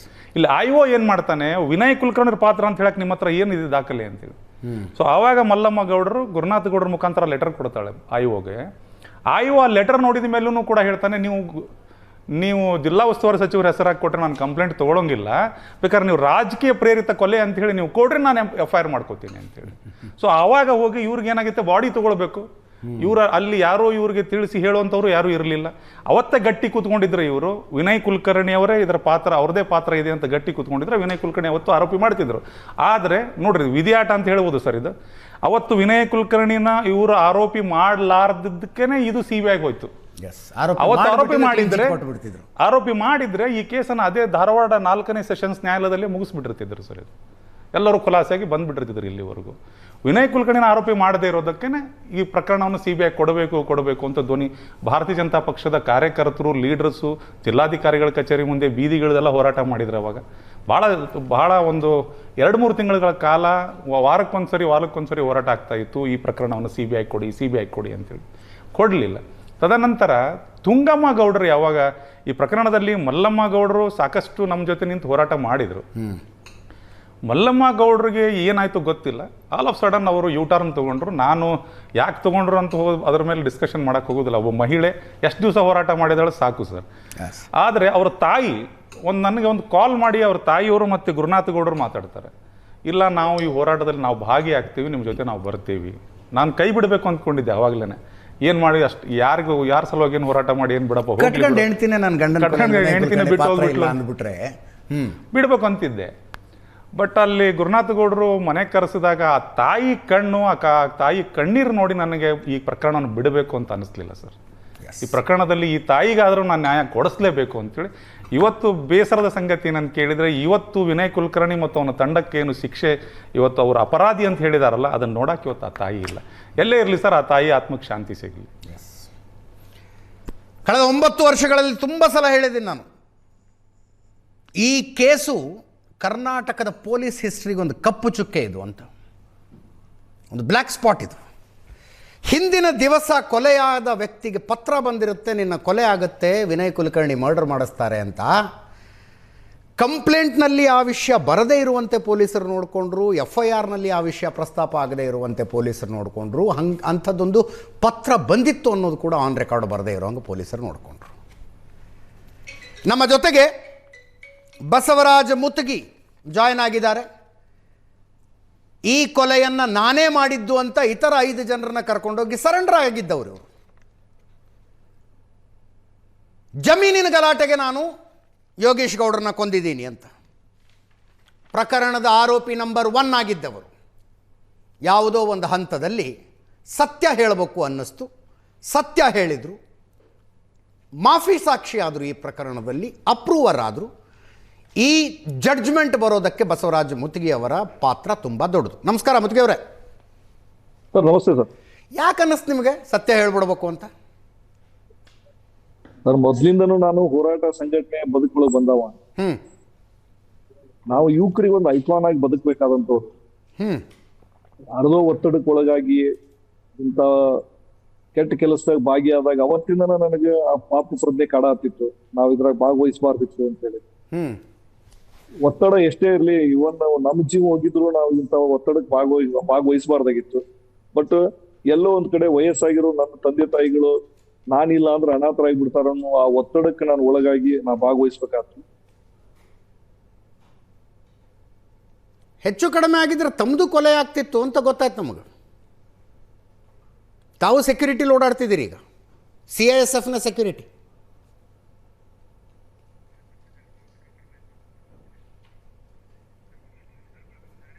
ಡಿಸ್ಕನೆಕ್ಟ್ ಆಗಿದೆ, ಮತ್ತು ಕಾಂಟ್ಯಾಕ್ಟ್ ಮಾಡ್ತೀವಿ ಅವ್ರನ್ನ. ಪ್ರಶಾಂತ್, ಸಂಜೆನೂ ಮಾತಾಡ್ತಿದ್ವಿ ನಾವು. ಏನು ರೀ, ಜಾತಿ ಬಲ, ಪಾಪ್ಯುಲಾರಿಟಿ, ಚರಿಷ್ಮಾ ಎಲ್ಲವೂ ಇದ್ದಂಥ ನಾಯಕ ಚಂದ ನಡೆಸ್ಕೊಂಡು ಹೋಗಿದ್ರೆ ರಾಜ್ಯ ರಾಜಕಾರಣದಲ್ಲಿ ಇನ್ನೂ ದೊಡ್ಡ ಎತ್ತರಕ್ಕೆ ಬೆಳೆಯಬಹುದಾಗಿದ್ದಂಥ ಮನುಷ್ಯ. ಸೊಕ್ಕು, ದರ್ಪ, ಇವತ್ತು ಹಿಂಗೆ ಮಾಡೋಂಗಾಯ್ತು. ಅಜಿತ್, ವಿನಯ್ ಕುಲಕರ್ಣಿಯನ್ನು ನಾನು ಕಾಲೇಜ್ ದಿನಗಳಿಂದಲೂ ಕೂಡ ನೋಡಿದ್ದೀನಿ, ಯೂನಿವರ್ಸಿಟಿ ಪಾಲಿಟಿಕ್ಸ್ನಲ್ಲೂ ಕೂಡ. ಒಬ್ಬ ಅಗ್ರೆಸಿವ್ ನಾಯಕನಾಗಿದ್ದ. ಆದರೆ ಇವೆಲ್ಲವೂ ಡೆಡ್ಲಿ ಕಾಂಬಿನೇಷನ್, ನೀವೇನೇನು ಹೇಳಿದ್ರಲ್ಲ. ಹೌದು ಹೌದು. ರಾಜಕಾರಣದ ಅಧಿಕಾರ, ಅದರ ಜೊತೆ ನಿಮ್ಮ ಅಗ್ರೆಸಿವ್ ಸ್ವಭಾವ, ಅದರ ಜೊತೆ ಜಾತಿಯ ಬಲ, ಜಾತಿ, ಅದರ ಜೊತೆ ದುಡ್ಡು, ಅದರ ಜೊತೆ ದೌಲತ್ತು ಅಂದರೆ ಅದರಲ್ಲಿ ಎಲ್ಲವೂ ಬಂತು. ಎಲ್ಲವೂ ಸೇರಿದಾಗ ಏನಾಗ್ತಾರೆ ಅಂತಂದರೆ ಅದು ವಿನಯ್ ಕುಲಕರ್ಣಿ ಆಗ್ತಾರೆ. ನಾನು ಸಂಜೆನೂ ಹೇಳಿದೆ, ಹೇಳಬೇಕೋ ಬೇಡೋ ಗೊತ್ತಿಲ್ಲ, 2015-16ರಲ್ಲಿ ವಿನಯ್ ಕುಲಕರ್ಣಿ ಮಂತ್ರಿ ಆಗಿಲ್ಲ ಅಂತ ದಿಲ್ಲಿಗೆ ತುಂಬ ಓಡಾಡ್ತಾಯಿದ್ರು. ಇದೇ ಮುತ್ಗಿ ಮತ್ತು ಇನ್ನೊಬ್ಬರು ಮನೋಜ್ ಅಂತ ಯಾರೋ ಇದ್ರಲ್ರಿ ಕೊರ್ಬರ್, ಅವ್ರ ಜೊತೆ ಒಬ್ಬರು ಮನೋಜ್ ಇವರಿಬ್ಬರು ಓಡಾಡ್ತಾಯಿದ್ರು. ವಿನಯ್ ಮಂತ್ರಿ ಆಗ್ತಾರೆ ಅನ್ನುವ ಸಂದರ್ಭದಲ್ಲಿ ನನಗೆ ಸಿಕ್ಕರು. ನನಗೆ ವಿನಯ್ ಜೊತೆ ಒಂದು ಮೊದಲಿಂದ ಪರಿಚಯ ಇದ್ದಿದ್ರೆ ನಾನು ಹೇಳಿದೆ, ವಿನಯ್ ನೋಡಿ, ಧಾರವಾಡದ ರಾಜಕಾರಣದಲ್ಲಿ ಇವತ್ತು ಲಿಂಗಾಯತ ನಾಯಕತ್ವ ಅಂತಕ್ಕಂಥದ್ದಿಲ್ಲ. ಈಗ ಕಾಂಗ್ರೆಸ್ ಬಳಿ SR ಮೋರೆ ನಾಯಕರಾಗ್ತಾರೆ, ಸಂತೋಷ್ ಲಾಡ್ ಬಂದು ಧಾರವಾಡದಲ್ಲಿ ನಾಯಕರಾದರು. ಲಿಂಗಾಯತ ನಾಯಕತ್ವ ಅಂತಕ್ಕಂಥದ್ದು ಧಾರವಾಡ ಜಿಲ್ಲೆಯಲ್ಲಿ ಜಗದೀಶ್ ಶೆಟ್ಟರ್ ಬಳಿ ಇದೆ, ನಿಮ್ಮ ಬಳಿ ಆ ನಾಯಕತ್ವ ಇಲ್ಲ. ಈಗ ಆ ಕಡೆ ಕೋನ್ ರೆಡ್ಡಿ, ಈ ಕಡೆ HK ಪಾಟೀಲ್, ಮೂಲ ಲಿಂಗಾಯತರು ಯಾರೂ ಇಲ್ಲ ಅವಿಭಜಿತ ಧಾರವಾಡ ಜಿಲ್ಲೆಯಲ್ಲಿ. ನಿಮಗೊಂದು ನಾಯಕತ್ವದ ಅವಕಾಶ ಸಿಗ್ತಿದೆ, ಇದನ್ನು ಸರಿಯಾಗಿ ಬಳಸ್ಕೊಳ್ಳಿ. ಇದು ಅಪ್ಪಿತಪ್ಪಿ ನೀವೇನು ಕಾಲೇಜ್ ರಾಜಕಾರಣದಲ್ಲಿ ಏನು ಮಾಡ್ತಿದ್ರಲ್ಲ ಅದನ್ನು ಮೇನ್ ಸ್ಟ್ರೀಮ್ ಪಾಲಿಟಿಕ್ಸಿಗೆ ತಂದರೆ, ನಾನು ಜಗದೀಶ್ ಶೆಟ್ಟರ್ ಉದಾಹರಣೆ ಕೊಟ್ಟು ಕೂಡ ಹೇಳ್ತಾ ಇದ್ದೆ. ಯಾಕೆ ಜಗದೀಶ್ ಶೆಟ್ಟರನ್ನ 94ರಿಂದ ಹುಬ್ಬಳ್ಳಿಯ ಜನ ಗೆಲ್ಲಿಸ್ತಾರೆ ಅಂತಂದರೆ, ಏನೇ ಇರಲಪ್ಪ ಸಜ್ಜನ ರಾಜಕಾರಣಿ ಅನ್ನುವ ಕಾರಣಕ್ಕೋಸ್ಕರ. ನೀವು ದಾರಿ ತಪ್ಪಿ ನಡೆದರೆ ನಿಮಗೆ ಬಹಳಷ್ಟು ದೊಡ್ಡ ಏಟಾಗತ್ತೆ ಈ ಮಂತ್ರಿ ಸ್ಥಾನದಿಂದ ಅಂತ ನನ್ನ ಸ್ಟೈಲಲ್ಲಿ ಹೇಳಿದೆ. You know that. ಬಟ್ ಮುಂದಿನ ದಿನಗಳಲ್ಲಿ ಅಲ್ಲಿಂದ ಬರ್ತಾ ಇರ್ತಕ್ಕಂಥ ಸುದ್ದಿಗಳು ನನಗನ್ಸುತ್ತೆ ನೋಡಿ, ಕರ್ನಾಟಕದ ರಾಜಕಾರಣ, ಅದು ಧಾರವಾಡದಂಥ ಜಿಲ್ಲೆಯಲ್ಲಿ you cannot make it Bihar. ಹೌದು. ಪೊಲೀಸ್ ಈಗ ನೀವು ಕೊರವರ್ ಹೇಳ್ತಿದ್ರಲ್ಲ, ಪೊಲೀಸ್ ಅಧಿಕಾರಿ ಕೂಡ ಅದರಲ್ಲಿ ಭಾಗಿ, ACP ಲೆವೆಲ್ನ ಅಧಿಕಾರಿಗಳು ಕೂಡ ಭಾಗಿ. ಚಾರ್ಜ್ ಶೀಟ್ ನೋಡ್ರಿ, ವಿನಯ್ ಕುಲಕರ್ಣಿ ಫಾರ್ಮ್ ಹೌಸ್ ನಲ್ಲಿ ಕೂತ್ಕೊಂಡು ಪ್ಲಾನ್ ಮಾಡ್ತಾರೆ ಮರ್ಡರ್ ಹೆಂಗ್ ಮಾಡಬೇಕು ಅಂತ. ಪ್ಲಾನ್ ಒಳಗಡೆ ಕಮಿಷನರು, DCP, ಮುತ್ತಿಗಿ, ವಿನಯ್ ಕುಲಕರ್ಣಿ 4 ಜನ ಒಳಗಡೆ ಹೋಗಿ ಪ್ಲಾನ್ ಮಾಡ್ತಾರೆ ಸರ್ ಇದನ್ನ. ಅಲ್ಲಿ ಊಟ ತರಿಸಿ ಎಲ್ಲಾ ಪೊಲೀಸ್ ಅಧಿಕಾರಿಗಳನ್ನ ಕರೆಸ್ತಾರ. ಹೊರಗಡೆ ಇರೋ ಪೊಲೀಸ್ ಅಧಿಕಾರಿಗಳಿಗೆ ಏನೂ ಗೊತ್ತಿರೋದಿಲ್ಲ. ಪ್ಲಾನ್ ಒಳಗಿರೋ 4 ಜನಕ್ಕೆ ಮಾತ್ರ ಗೊತ್ತು. ಇದು ಅಂದರೆ ನೀವು ಯಾವ ಹಂತಕ್ಕೆ ಹೋಗ್ತೀರಿ ಅಧಿಕಾರ ಸಿಕ್ಕಾಗ ಅಂತಕ್ಕಂಥದ್ದು ಭಾಳ ಮುಖ್ಯ. ಇವತ್ತು ವಿನಯ್ ಕುಲಕರ್ಣಿ ಕಣ್ಣೀರು ಹಾಕಿದರು, ಅವ್ರ ಮಕ್ಕಳು ಕಣ್ಣೀರು ಹಾಕಿದರು. ಇದು ಗೊತ್ತಿರಲಿಲ್ವ ಇದು ಎಲ್ಲಿಗೆ ಹೋಗುತ್ತೆ ಅಂತಕ್ಕಂಥದ್ದು? ಮತ್ತು ನಿಮ್ಮ ಪೊಲಿಟಿಕಲ್ ಅಪೋನೆಂಟನ್ನು ನಾನು ಹಾಡೇ ಹಗಲು ಕೊಂದು ಹಾಕ್ತೀನಿ ಅಂತಕ್ಕಂಥ ಒಂದು ಒಡಾಸಿಟಿ ಇಟ್ಕೊಂಡು ನೀವು ರಾಜಕಾರಣವನ್ನು ಮಾಡ್ತಿದ್ದೀರಲ್ವಾ. ನೋಡಿ, ಈಗ ಹಿಂದೆ ಮೊರಬ್ದಲ್ಲೆಲ್ಲ ಘಟನೆಗಳು ನಡೀತಿದ್ವಲ್ರಿ ಕೊರವರು, ಅಲ್ವಾ? ದಿಂದ ಹಾಡೆ ನಡೀತಾ ಇತ್ತು. ಬಟ್ ಅದರಲ್ಲಿ MLAಗಳ ಪಾತ್ರ ಇರ್ತಿರ್ಲಿಲ್ಲ. ಮೊರಬ ಅದೇ ಜಿಲ್ಲಾ ಪಂಚಾಯತ್ ಸದಸ್ಯರು ನಿಲ್ತಾ ಇತ್ತು. ಬಟ್ ಈ ರೀತಿ ಈಗ ಏನಂತಾರೆ, ಈಗ ನಿಮ್ದು ಇಂಡಿ ನೀವು ಕವರ್ ಮಾಡ್ತಿದ್ರಲ್ವಾ, ಜಿಲ್ಲಾ ಉಸ್ತುವಾರಿ ಸಚಿವ SP-ನ ಕರ್ಕೊಂಡು ಹೋಗಿ ಅವನ್ನ ಮರ್ಡರ್ ಮಾಡಬೇಕು, ಇವನ್ ಮರ್ಡರ್ ಮಾಡಬೇಕು ಅನ್ನೋ ಲೆವೆಲ್ಗೆ ನಡೀತಾ ಇರಲಿಲ್ಲ. ನನಗನ್ಸುತ್ತೆ ವಿನಯ್ ಕುಲಕರ್ಣಿ ಅಧಿಕಾರದ ಪಿತ್ತ ನೆತ್ತಿಗೇರಿತ್ತು ಅಂತ ಅನ್ಸುತ್ತೆ, ಅಥವಾ ಅಧಿಕಾರವನ್ನು ಹೆಂಗೆ ಹ್ಯಾಂಡಲ್ ಮಾಡಬೇಕು ಅನ್ನೋದೇ ಗೊತ್ತಾಗಲಿಲ್ಲ. ತುಂಬ ಸಣ್ಣ ವಯಸ್ಸಿಗೆ ಅಧಿಕಾರ ಬಂದುಬಿಡ್ತು. ನನಗೆ ಇವತ್ತೇನು ನೆನಪಿಗೆ ಬರ್ತಿತ್ತು ಹೇಳ ಅಜಿತ್, 2004ರಲ್ಲಿ ನಾನು ಧಾರವಾಡದ ಕೃಷಿ ವಿಶ್ವವಿದ್ಯಾನಿಲಯದಲ್ಲಿದ್ದೆ. ಲೋಕಸಭೆ ಮತ್ತು ವಿಧಾನಸಭೆಗಳ ಫಲಿತಾಂಶ ಇತ್ತು. Vinay Kulkarni first result announce ಆಗಿತ್ತು. ವಿನಯ್ ಕುಲಕರ್ಣಿ ಪಕ್ಷೇತರನಾಗಿ 2004ರಲ್ಲಿ ಗೆದ್ದು ಬಂದಾಗ ಆತನನ್ನು ಹೆಗಲ ಮೇಲೆ ಕೂರಿಸ್ಕೊಂಡು ಧಾರವಾಡ ಯೂನಿವರ್ಸಿಟಿಯ ವಿದ್ಯಾರ್ಥಿಗಳು ಯಾವ ಪರಿ ಓಡಾಡ್ತಿದ್ರು ಅಲ್ವಾ, ಇವತ್ತು ಅದರದ್ದು ಫುಲ್ ಸರ್ಕಲ್ ಆಯಿತು ಅಂತ ನನಗನ್ಸುತ್ತೆ. ಚಂದ್ರಶೇಖರ್, ನಿಮ್ಮ ಪಾರ್ಟಿಯವ್ರು ಕೆಲವರು ಓಡಾಡ್ತಿದ್ರು ಕರ್ಕೊಂಬಂದ್ಬಿಡ್ಬೇಕು ವಿನಯ್ ಕುಲಕರ್ಣಿ ಅವ್ರನ್ನ ಅಂತ ಬಿ ಜೆ ಪಿಗೆ. ಕೆಲವರಲ್ಲ. ಆಗಿ ಚಾರ್ಜ್ ಶೀಟ್ ಆಗಿ ಕೆಲವರಲ್ಲ, ಬಹುತೇಕರು. ಬಹುತೇಕರು ಸರ್ ಹೇಳೋದು ಸತ್ಯ ಇದೆ. ಅಮಿತ್ ಶಾ ಚುನಾವಣಾ ಪ್ರಚಾರಕ್ಕೆ ಊರ ಹೆಸರು ಕೂಡ ನೆನಪಿದೆ ನಂಗೆ. ಧಾರವಾಡ ತಾಲೂಕಿನ ಹೆಬ್ಬಳ್ಳಿಗೆ ಬಂದಾಗ ಹೆಬ್ಬಳ್ಳಿಯಲ್ಲಿ ಭಾಷಣ ಮಾಡ್ತಾ ಹೇಳಿದ್ರು, ನಾವು ಯೋಗೀಶ್ ಗೌಡ ಕೊಲೆ ಕೇಸನ್ನು CBI ಕೊಡ್ತೀವಿ, ನಮ್ಮ ಕಾರ್ಯಕರ್ತರನ್ನು ಕೊಂದವ್ರನ್ನ ಬಿಡೋದಿಲ್ಲ ಅಂತ. ಯಾವಾಗ ವಿನಯ್ ಕುಲಕರ್ಣಿಯನ್ನು BJP ಕರ್ಕೊಂಡು ಬರೋ ಪ್ರಯತ್ನಗಳು ನಡೀತಿದ್ದಾವೆ ಅಂತ ಗೊತ್ತಾಯ್ತಲ್ಲ, ಅಮಿತ್ ಶಾ ಅವರ ಆ ಭಾಷಣದ ತುಣುಕುಗಳನ್ನು ಪ್ಲೇ ಮಾಡಿ ಟಾಂಟ್ ಮಾಡಿದ್ದೆ ನಾನು. ಚಂದ್ರಶೇಖರ್, ಅವ್ರ ಜೊತೆ ಒಬ್ಬ ಸ್ವಾಮೀಜಿಗಳು ಕೂಡ. ಹೌದು, ಒಬ್ಬ ಸ್ವಾಮೀಜಿ ಇದ್ರು, ದಿಲ್ಲಿಗೆ ಹೋಗಿ ಕೂತು ಬಿಟ್ಟಿದ್ರು ಅವ್ರು ಸ್ವಾಮೀಜಿ. ಆಮೇಲೆ ನಮಗೆ ಬುದ್ಧಿ ಹೇಳಕ್ಕೆ ಬಂದಿದ್ರು ಅವ್ರು, ಆ ಸುದ್ದಿ ಯಾಕೆ ಹಾಕ್ತೀರಿ ಅಂತ. ಎಸ್ ಚಂದ್ರಶೇಖರ್, ನೋಡಿ, ಇವತ್ತು ಯೋಗೀಶ್ ಗೌಡರ ಕೊಲೆಗೇನಾದರೂ ನ್ಯಾಯ ಸಿಕ್ಕಿದೆ, ಕುಟುಂಬಕ್ಕೆ ನ್ಯಾಯ ಸಿಕ್ಕಿದೆ, ಒಬ್ಬ ಹಂತಕನಿಗೆ ಶಿಕ್ಷೆ ಆಗಿದೆ, ಒಬ್ಬ ಅಪರಾಧಿ ಆಗಿದೆ ಅಂತ ಹೇಳಿದ್ರೆ ಅದಕ್ಕೆ ತುಂಬ ಜನದ ಯೋಗದಾನ ಇದೆ. ಅದಕ್ಕೆ ನಿಮಗೂ ಕೂಡ, ನಿಮ್ಮ ಮಾಧ್ಯಮಕ್ಕೂ ಕೂಡ ಅಭಿನಂದನೆ ಸಲ್ಲಿಸ್ತೀವಿ, ಬಸವರಾಜರಿಗೂ ಅಭಿನಂದನೆ ಸಲ್ಲಿಸ್ತೀವಿ, ಮತ್ತೊಬ್ಬ ಬಸವರಾಜರಿಗೂ ಅಭಿನಂದನೆ ಸಲ್ಲಿಸ್ತೀವಿ. ಅದೇ ರೀತಿ ಅಮಿತ್ ಶಾ ಅವರಿಗೆ ಮತ್ತು ಯಡಿಯೂರಪ್ಪನವ್ರಿಗೂ ಕೂಡ ಅಭಿನಂದನೆ ಸಲ್ಲಿಸಬೇಕು. ಆವತ್ತು ಅಲ್ಲಿ ಹುಬ್ಬಳ್ಳಿನಲ್ಲಿ ನಿಂತ್ಕೊಂಡು ಏನು ಅಮಿತ್ ಶಾ ಅವರು ಘಂಟಾಘೋಷವಾಗಿ ಹೇಳಿದ್ರು, ಅದೇ ದಿವಸ ಯಡಿಯೂರಪ್ಪನವರು ಹೇಳಿದರು ಆ ಚುನಾವಣೆ ಸಂದರ್ಭದಲ್ಲಿ, ನಮ್ಮ ಸರ್ಕಾರ ಬಂದ 2 ದಿವಸದಲ್ಲಿ ನಾವು ಇದು CBI ಕೊಡ್ತೀವಿ ಅಂತೇಳಿ. ಅಷ್ಟೊತ್ತಿಗಾಗಲೇ ಪ್ರಕರಣವನ್ನು ಕಂಪ್ಲೀಟಾಗಿ ಹಳ್ಳ ಹಿಡಿಸ್ಬಿಟ್ಟಿತ್ತು ಈ ಸರ್ಕಾರ. ನೀವು ಆ ಚಾರ್ಜ್ ಶೀಟ್ ನೋಡಿದ್ರೆ ಗೊತ್ತಾಗುತ್ತೆ. ಆದರೆ ಯಡಿಯೂರಪ್ಪನವರು ಬಂದು ಆ ದಿಟ್ಟ ನಿರ್ಧಾರ ತಗೊಂಡು CBI ಕೊಟ್ಟಿದ್ದ ಕಾರಣಕ್ಕೋಸ್ಕರ ಇವತ್ತು ಆ ಒಂದು ನರಹಂತಕರಿಗೆ ಇವತ್ತು ಶಿಕ್ಷೆ ಆಗ್ತಕ್ಕಂಥ ಪರಿಸ್ಥಿತಿಗೆ ಬಂದಿದೆ. ಹಾಗಾಗಿ ನಿಮ್ಮೆಲ್ಲರಿಗೂ ಕೂಡ, ಇನ್ಕ್ಲೂಡಿಂಗ್ ನಾನು ಯಡಿಯೂರಪ್ಪನವರಿಗೆ ಸೇರಿ ತಮ್ಮೆಲ್ಲರಿಗೂ ಅಭಿನಂದನೆ ಸಲ್ಲಿಸ್ತೀನಿ. ತುಂಬ ಸೀರಿಯಸ್ಸಾಗಿ ಹೇಳಬೇಕು ಅಂತ ಹೇಳಿದ್ರೆ ಅಜಿತ್, ಒಬ್ಬ ಅಪರಾಧಿಗೆ ಶಿಕ್ಷೆ ಆಗಿದೆ, ಒಂದಷ್ಟು ಜನ ಅಪರಾಧಿಗೆ ಶಿಕ್ಷೆ ಆಗಿದೆ. ಇನ್ನೊಬ್ಬ ಪ್ರಮುಖ ಅಪರಾಧಿ ಕಾನೂನಿನ ಈ ಏನು ಕೈಕೊಳದಿಂದ ದೂರ ಉಳ್ಕೊಂಡ್ಬಿಟ್ಟಿದ್ದಾರೆ, ಅವ್ರಿಗೆ ಶಿಕ್ಷೆ ಆಗಿಲ್ಲ. ಆ ಅಪರಾಧಿಗೆ 5 ಪೈಸದ ಮಾನ ಮರ್ಯಾದೆ ಇದ್ದರೆ ಈ ಕ್ಷಣದಲ್ಲೇ ರಾಜೀನಾಮೆ ಕೊಟ್ಟು ತೊಲಗಬೇಕು. ಆ ಅಪರಾಧಿ ಬೇರೆ ಯಾರಲ್ಲ, CM ಸಿದ್ದರಾಮಯ್ಯ. ಈ ಕೊಲೆ ನಡೆಯೋಕ್ಕೆ ಮುಂಚೆ, ಈ ಕೊಲೆ ನಡೆದಾಗ, ಈ ಕೊಲೆ ನಡೆದ ನಂತರ ಯಾವ ರೀತಿ ಸರ್ಕಾರ ಇವರ ಹಿಂದೆ ನಿಂತ್ಕೊಂಡಿತ್ತು, ಆ ಸರ್ಕಾರದ ಕುಮ್ಮಕ್ಕಿತ್ತು, ಆ ಸರ್ಕಾರಕ್ಕೆ ಗೊತ್ತಿದ್ದೇನೆ ಎಲ್ಲ ವಿಚಾರಗಳು ನಡ್ಕೊಂಡೋಯ್ತು. ಈವನ್ ಪೊಲೀಸ್ ಇಲಾಖೆ ಒಬ್ಬ ಹಂತಕನ ಬೂಟ್ ನೆಕ್ಕಿದ್ದು ಕೂಡ ಈ ಸರ್ಕಾರದ ಒಂದು ಕುಮ್ಮಕ್ಕಿನ ಕಾರಣಕ್ಕೋಸ್ಕರ. ಸರ್ಕಾರಕ್ಕೆ ಗೊತ್ತಿಲ್ಲದೆ, ಸಿದ್ದರಾಮಯ್ಯನವರಿಗೆ ಗೊತ್ತಿಲ್ಲದೆ ಆ ಹೆಣ ಬೀಳ್ತಲೇ ಇರಲಿಲ್ಲ ಅಜಿತ್. ನೋಡಿ, ಇದು ಮುತ್ತತ್ತಿಯವರ ಸ್ಟೇಟ್ಮೆಂಟು, ಬಸವರಾಜ ಮುತ್ತತ್ತಿಯವರ ಸ್ಟೇಟ್ಮೆಂಟು, ಅವರೇ ಹೇಳಿರ್ತಕ್ಕಂಥ ಸ್ಟೇಟ್ಮೆಂಟು. ಏನು ಹೇಳ್ತಾರೆ? ಮುತ್ತಗಿಯವರ ಸ್ಟೇಟ್ಮೆಂಟು. 6ನೇ ತಾರೀಕು ಮರ್ಡರಾದಾಗ, 2 ದಿವಸಕ್ಕೆ ಮರ್ಡರ್ ಆಗೋದಕ್ಕೆ, 6ನೇ ತಾರೀಕಿಗೆ ಫಸ್ಟ್ ಅಟೆಂಪ್ಟ್ ಆಗೋದಕ್ಕೆ 2 ದಿವಸಕ್ಕೆ ಮುಂಚೆ police commissioner, Hubballi Dharwad police commissioner, ACP Vasudev Nayak, ಟಿಂಗರ್ಕರು, ಇವರೆಲ್ಲರೂ ಸೇರಿಕೊಂಡು ಒಂದು ಮೀಟಿಂಗ್ ಮಾಡ್ತಾರೆ. ಪೊಲೀಸ್ ಆಫೀಸರ್ಗಳು ಒಬ್ಬನ ಮರ್ಡರ್ ಮಾಡ್ತೀವಿ ಅಂತ ಮೀಟಿಂಗ್ ಮಾಡ್ತಾರೆ. ಇಂಟೆಲಿಜೆನ್ಸು ತನ್ನ ಕೈಲಿರ್ತಕ್ಕಂಥ ಸಿದ್ದರಾಮಯ್ಯನಿಗೆ ಈ ವಿಷಯ ಗೊತ್ತಿಲ್ವಾ? ಇದೇ 6ನೇ ತಾರೀಕು ಫಸ್ಟ್ ಅಟೆಂಪ್ಟ್ ಆಗುತ್ತಲ್ಲ, ಅಟೆಂಪ್ಟ್ ಆಗಿದ್ದ 2 ದಿವಸ ಆದಮೇಲೆ ಇದೇ ಯಾರು ಬಸವರಾಜ್ ಅವರು ಪತ್ರ ಬರೀತಾರೆ ಯೋಗೀಶ್ ಅವರಿಗೆ. ಅವರೇ ಹೇಳಿರೋ ಸ್ಟೇಟ್ಮೆಂಟ್ ಅದು. At the time I address a letter to the deceased Yogish Goudar stating that there was a threat to his life and he would be murdered akin to the murder of his brother and had also stated that in future I would meet him personally and give the details about me. ಒಂದು attempt ಆದಮೇಲೂ ಕೂಡ ಪತ್ರ ಬರೀತಾರೆ. ಪತ್ರ ಬರೆದು ಒಂದು murder ಮಾಡ್ತಾ ಇದ್ದಾರೆ ಅಂತೇಳಿ ಪತ್ರ ಬರೀತಾರೆ. ಇದು ಇಂಟೆಲಿಜೆನ್ಸ್ ಕೈಯಲ್ಲಿ ಇರ್ತಕ್ಕಂಥ ಸಿದ್ದರಾಮಯ್ಯನಿಗೆ ಗೊತ್ತಿಲ್ವಾ? ಇದು ಒಂದು ಮರ್ಡರ್ ಆಗಿರುತ್ತೆ ಅಂತ ಗೊತ್ತಿಲ್ವಾ? ಪೊಲೀಸ್ ಡಿಪಾರ್ಟ್ಮೆಂಟ್ ಇನ್ವಾಲ್ವ್ ಆಗಿದೆ ಅಂತ ಗೊತ್ತಿಲ್ವಾ? ಅಥವಾ ತನ್ನ ಪ್ರಭಾವಿ ಒಬ್ಬ ನಾಯಕರೊಳಗಡೆ ಇನ್ವಾಲ್ವ್ ಆಗಿದ್ದಾರೆ ಅಂತ ಗೊತ್ತಿಲ್ವಾ? ಅದಾದಮೇಲೆ ಮರ್ಡರ್ ಆಯಿತು. ಮರ್ಡರ್ ಆದಮೇಲೆ ಮುಖ್ಯಮಂತ್ರಿ ಸ್ಥಾನದಲ್ಲಿ ಕೂತ್ಕೊಂಡಿರೋರು ಇಂಟೆಲಿಜೆನ್ಸು ಇವನು ಮರ್ಡರ್ ಆಗುತ್ತೆ, ಇವನ ಮೇಲೆ ಮರ್ಡರ್ ಅಟೆಂಪ್ಟ್ ಆಗುತ್ತೆ ಅನ್ನೋ ಲೆವೆಲ್ಗೆ ಹೋಗೋದಿಲ್ಲ. ನೀವು BJP ವಕ್ತಾರರಾಗಿ ಇಲ್ಲಿದ್ದೀರಿ, ಕಾಂಗ್ರೆಸ್ಸನ್ನು ಬೈಬೇಕು, ಬೈರಿ, ಅದಕ್ಕೇನಿಲ್ಲ. ಬಟ್ ನಾನು ಸಿದ್ದರಾಮಯ್ಯ ನನಗೊಬ್ಬ ಪೊಲಿಟಿಕಲ್ ರೈವಲ್ ಇದ್ದಾನೆ, ನಾನು ಮರ್ಡರ್ ಮಾಡಿಸ್ತೀನಿ ಅಂತ ಹೇಳಿ ಹೋಗಿ ಮರ್ಡರ್ ಮಾಡಿಸ್ತಾರೇನ್ರಿ? ಅಲ್ಲಲ್ಲ, ಹೇಳಿಬಿಟ್ಟೆ ಮರ್ಡರ್ ಆಗಿದ್ದಲ್ವಾ? ಅದಾದ್ಮೇಲೆ ಆಯ್ತಲ್ಲ, ಮರ್ಡರ್ ಆಯ್ತಲ್ವಾ? ಮರ್ಡರ್ ಆದ್ಮೇಲೆ ಕೊಲೆ ನಡೆದ ನಂತರ ನಡೆದುಕೊಳ್ಳಬೇಕಾದ ರೀತಿಯಲ್ಲಿ ಸರ್ಕಾರ ನಡ್ಕೊಂಡಿಲ್ಲ. I accept. ಕೊಲೆ ನಡೆದ ನಂತರ ಸರ್ಕಾರ ನಡೆದುಕೊಳ್ಳಬೇಕಾದ ರೀತಿಯಲ್ಲಿ ನಡೆದುಕೊಳ್ಳಲಿಲ್ಲ. ಶುರುವಾಗೋದು ಆಗ ರಾಜ್ಯದ ಗೃಹ ಸಚಿವರಾಗಿದ್ದವರು ಡಾಕ್ಟರ್ G. ಪರಮೇಶ್ವರ್ ವಿಧಾನಸೌಧದಲ್ಲಿ ನಿಂತ್ಕೊಂಡು ಹೇಳಿಕೆ ಕೊಟ್ಟರು, ರಿಯಲ್ ಎಸ್ಟೇಟ್ ಕಾರಣಕ್ಕೆ ಕೊಲೆ ಆಗಿದೆ ಅಂತ. ಅಲ್ಲಿಗೆ ಬರ್ತಾ ಇದ್ದೀನಿ, ಇನ್ನು ಅರ್ಧ ಆಗಿರೋದು ಅಲ್ಲಿಗೆ ಬರ್ತಾ ಇದ್ದೀನಿ. ಯಾವುದೋ ಒಂದು ಸಮಾರಂಭ, ಒಂದು ಸಣ್ಣ ಸಮಾರಂಭ ನಡೆದ್ರೆ ಆ ಸಮಾರಂಭದಲ್ಲಿ ಭಾಷಣ ಮಾಡೋರು ಈ ರೀತಿ ಭಾಷಣ ಮಾಡ್ತಾರೆ ಅಂತೇಳಿ ಮುಂಚೆನೇ FIR ಹಾಕಿರ್ತಕ್ಕಂಥ ಅಷ್ಟು ದೊಡ್ಡ ಇಂಟೆಲಿಜೆನ್ಸ್ ಇರೋ ಈ ಸರ್ಕಾರಕ್ಕೆ ಒಂದು ಹೈ ಪ್ರೊಫೈಲ್ ಕೊಲೆ ನಡೀತಾ ಇದೆ. ಅದು 1 ದಿವಸದ 2 ದಿವಸದಲ್ಲ, ಇಡೀ ಪೊಲೀಸ್ ಆಫೀಸರ್ಗಳು ಇನ್ವಾಲ್ವ್ ಆಗ್ತಿದ್ದಾರೆ ಅಂತ ಹೇಳಿದ್ರೆ ಗೊತ್ತಾಗಲ್ಲ ಅಂತ ಹೇಳಿದ್ರೆ that is the failure of the government. ಅದಕ್ಕಿಂತ ಇದು ದೊಡ್ಡ ಫೇಲ್ಯೂರು. ಅದಾದ್ಮೇಲೆ ಕೊಲೆ ಆದ್ಮೇಲೆ ಯಾವ ರೀತಿ ನಡ್ಕೊಂಡು ಪೊಲೀಸ್ ಇದು ಇಲಾಖೆ ಅದು ಸರ್ಕಾರಕ್ಕೆ ಗೊತ್ತಿರಲಿಲ್ವಾ ಇದು ಹೈ ಪ್ರೊಫೈಲ್ ಕೊಲೆ ಆಗಿದೆ ಅಂತೇಳಿ? ಚಾರ್ಜ್ ಶೀಟ್ ನೋಡಿದ್ರೆ ನಗು ಬಂದ್ಬಿಡುತ್ತೆ. ಆ ಚಾರ್ಜ್ ಶೀಟ್ ನೋಡಿದ್ದೀರಾ ನೀವು? ಆ ಚಾರ್ಜ್ ಶೀಟ್ ನೋಡಿದ್ರೆ ನಗು ಬಂದ್ಬಿಡುತ್ತೆ.